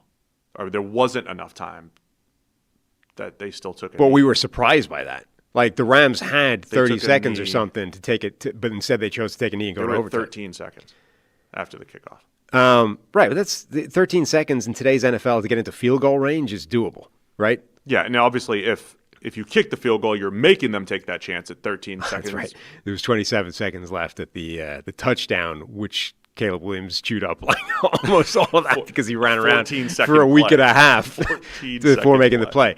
The point is, though, there's not zero time left on the clock. So by kicking the extra point, you may be reasonably certain that the Rams are not going to try and win the game because they're going to be happy enough to go to overtime as well, which is what happened. Now, I don't know if that was necessarily a sure thing either, but by going for 2, even if you get it, they definitely try an answer. And 13 seconds with a timeout to get into today's NFL's field goal range, albeit in Chicago with some wind. I mean, that's not a 0% chance you lose the game. That's fair. I think that's a fair point. But I always come back to, if you're telling me I have one play from 2 yards to win the game, and I'm an offensive guy, give me that. If I can't do that, I don't deserve to win the game. The one other thing I just want to add about the actual Shouty Show take from Rex Ryan, which was a fine point, it was as he started to talk it out, and he said, "Are you the better team? Are you at home?" So he started using these rules and then realized that they were contradicting himself, and then he had blamed the computer. He didn't want to sound like he was doing this analytically, right? He was started to do it analytically, but he didn't want to sound like he was doing it analytically because he's Rex Ryan, football coach, and he doesn't do that. He's just go by your gut guy. So he pivoted mid-take to, here are some good, sound analytical reasons why you would go for it, and then he just went, you just go for it. Just go for it. You got momentum. Never going to have more momentum than after the 41-yard, 14-yard pass. Yeah. All right, let's wrap it up. Last Shouty Show. So I expect them to keep it. He strikes me as the type of guy that Tom Brady would love to have a say in drafting and molding into being a winner and all of that. And a Cignetti-Mendoza package deal is something that I would at least be interested in exploring if I was the Raiders, if you're going to draft Mendoza. Keeping them together would be something that I would be very intrigued by. But as someone who is a fan of the team that most recently pulled off the trade for the number 1 pick, I do think trading the number 1 pick for a haul is almost always the right move if you have any doubt about the quarterback. And most of the draft people seem to think Mendoza is going to be the number 1 pick, a lot because of Mendoza, but partly because of the quarterback class. That he is not a Drake May level athlete, that he is not a natural talent like Caleb, that there are some questions about Mendoza's ceiling in the pros, that he's more of like a Jared Goff-like prospect. It's Danny Parkins on should the Raiders trade down from number 1? Yeah, I mean, that's a very reasonable take, I think. That's not shouty at all. I think it's a fair point to say we've made the case, look, it's never a one thing either way, right? Take the player or take the trade. And it comes down to your evaluation on the player, your evaluation of what the trade offer is. I think saying, though, that if you have doubts about the quarterback, take the deal, trade out, get away from it. If you have doubts, absolutely. I think that's absolutely a fair point. I think it's a further fair point to say, as much as Mendoza is seemingly locked in to be the number 1 player and the number 1 quarterback in this draft, he is seemingly seen consensus-wise as not one of the best prospects to come along in the last, 20 years of quarterbacks, right? Like he would be pretty low down on that list relative to some of the others. When Mike Renner was in here for the national title watch-along, like he had him behind Cam Ward last year, right? Would have him behind Cam Ward if they were in the same draft. So if that's the level, now that's as a prospect, right? He might be the next Tom Brady. Who knows? But as a prospect and your confidence level, et cetera, if you're talking about drafting this guy number 1 overall, turning down a big trade haul to take him, and you think he's, that far down in terms of the overall level of prospect, which effectively is just your confidence level, this guy will buck the trend and become one of the best 5 quarterbacks in the NFL, then yeah, you're being pushed towards the trade. The couple dynamics that are interesting, if you look at last year, the Titans turned down presumably a massive haul from the Giants to move from 3 to 1. What would the Titans have instead? Let's say it played out because you needed a quarterback in Tennessee. You give up Cam Ward. Let's say you go Abdul Carter at 3. You have him in Tennessee. And let's say you do what the Giants did. So I'll ask you a fair question. Would you rather have Abdul Carter and Jackson Dart or Cam Ward? Now, it doesn't always play out exactly like that. Maybe the Titans didn't like Jackson Dart. I don't know. I'm just asking. Would you rather have Abdul Carter and Jackson Dart? Because Cam Ward was the expected number 1 overall pick last year, but it wasn't at this Caleb Williams type level or Trevor Lawrence like level. That wasn't the level of prospect people thought he was. So that's the first one. The second one, what the Bears did. Right now, this is trendy because the Bears just made it to the final 8, and they turned it around. And their draft worked out really well, right? They gave up number 1. Panthers came up to get Bryce Young. And the Bears reshaped their entire franchise, still got the number 1 pick the next year from Carolina and got Caleb Williams. So you can't have a better result than that. So if you're in the Raiders room, you're at least having that discussion. If we had traded this pick, and the Titans were having this discussion last year, if we trade this pick, look what the Bears just did. And I'm not saying you always look to next year's draft class and say, next year's going to be better, next year's going to be better. But next year could have, we don't know, more quarterback, could have more top 10 quarterbacks. This thing is cyclical, right? We just had 6 go in the top 12 2 years ago. Last year, we just had 1 guy go in the top 20. This year, it looks like 1 guy's going to go in the top 10. We'll see if someone else emerges. And so because of that, is the price even higher? The Jets could love him. The Browns could love him. The Cardinals could love him. Is the price really high? And if you could show some patience as the Raiders, it's not crazy because you could convince yourself, all right, we'll trade down. We'll get an excellent non-quarterback this year. We'll have a slew of picks next year, and we'll get our quarterback then. We'll have more options. It's not crazy. And you could easily point to the Bears, and you could point to what the Titans could have done if they listened to the Giants. Could have done. And look, you might tell the Titans right now, you could have Abdul Carter and Jackson Dart, and they'd say, no, we like Cam Ward. Right. It's fine. Just saying, it's not wild. Danny. I would consider the AFC West being so challenging right now that maybe getting the infrastructure in place is the play.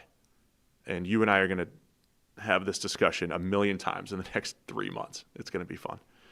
First mock draft this weekend. By the way, we'll still take Mendoza. I see someone in the chat saying the Jets at number 2 is easy.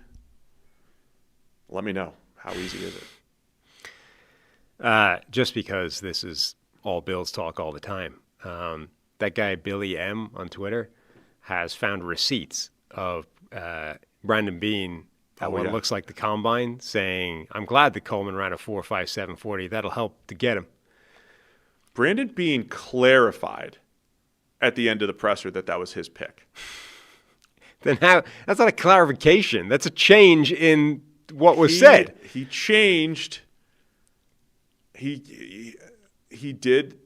I think he tried to save Sean a little bit, or tell the truth. Yes, or tell the truth. Right. That, I mean, in either direction, that's a catastrophe in terms of PR and presenting any kind of coherent voice from that building. No one's either. So I caught that second quote, and that quote, I mean, the one where they threw McDermott under the bus is going to go viral. And Coleman. The one where Beane takes blame for taking Coleman, and he goes, we want Keon to work hard. I think he was trying to save some trade stock too. Well, look, either Pagula told the truth, right? In which case, number one, that's straight up lie. Right. That's insane to then. It's also insane to say in the first place, and you're lying after the fact. Or Pagula was lying in the first place in order to throw his head coach under the bus and big up the guy sitting next to him after the fact, which is also terrible. And then you have to come back and correct him and be like, actually, no, that's not what happened at all. In either direction, that's awful. Yeah. Man. Good for McDermott. Gets out of there, gets a payday. Where's he going to go? I wonder if the Raiders call him right away. This is so fascinating. There's so much going on here. There's a lot going on. Anyway, that's pretty much it for our show. I just want to sit here and respond to the Bills the entire time. I mean, they're giving you plenty of reason to. Anyway. Maybe he knew that video was out there. That's why he clarified. He's scrolling Like Twitter. if I don't tell him that was untrue, the video is going to tell them that was untrue. How about that as insight, by the way, if that's the quote? He just ran 4.57. That gives us a better chance to get him. So two things are true there. You're at the combine. You already have an idea of who you're looking at with your pick, right? You're already that far. Yeah, we knew that. Like you're that far down the path where you probably have a list of players that you're really looking at that point. And then the second one, you're not interested in the 40-yard dash as a data point. You're saying I don't care that he ran 4.57. Well, you're not going to rethink it. You're not going to ask the question. You're not going to say, wait, maybe we need to rethink our evaluation on him because he ran fast, which is fine. We talk about that all the time. Don't let 140 skew you. Mm-hmm. But like if he ran 4.6 instead of 4.57, would that make you think maybe he's too slow? Maybe he can't separate. Maybe that's interesting dynamic into what's going on there. Good receipt there. Yeah, it is funny that whatever about throwing McDermott under the bus, you fired him, right? Theoretically, you can throw him under the bus, and there's not that much harm done. I mean, Keon Coleman just sitting there, taking a drive-by in this press conference. Like, dude, I mean, he was already, taking enough crap from being benched and whatnot. They're just sitting there watching, like he's on the roster. He's under contract for another couple of years. He's not even the biggest wide receiver bust from the 40-yard, but from that round. He's under contract for another couple of years, sitting there, and they're like just throwing him under the bus as a failure. Like, don't worry, that wasn't my call. That was some other idiot decided to draft this bum. Just deflecting blame on Keon Coleman, who's heading into year 3. What did I do? I mean, not work out, but still. He hasn't been a disaster. Like, it's not like he's got 3 catches in 2 years. It's not like he's never had any good plays either. He had a good touchdown last week on an RPO that he did all himself. He's not awful. It's just funny, Oh, it's hilarious. How can we make this worse? Let's throw Keon Coleman under the bus while we're at it. We really wanted Puka. We were all in on Puka in the first round, and nobody listened to us. That stupid Sean. He said, give me Coleman in his 4.57 speed. We knew he was too slow. We knew it. Not Puka, though, who ran 4.62. We knew Puka would be different and better. That's who we wanted in the first round. That's what I would say. All right. That's it for us today. So tomorrow we're going to preview divisional round, mock draft coming out this week. We got draft all-star game preview, all sorts of fun stuff. All right. That's it for us today. Thanks to everybody for tuning in. We'll see you tomorrow. More Check the Mic.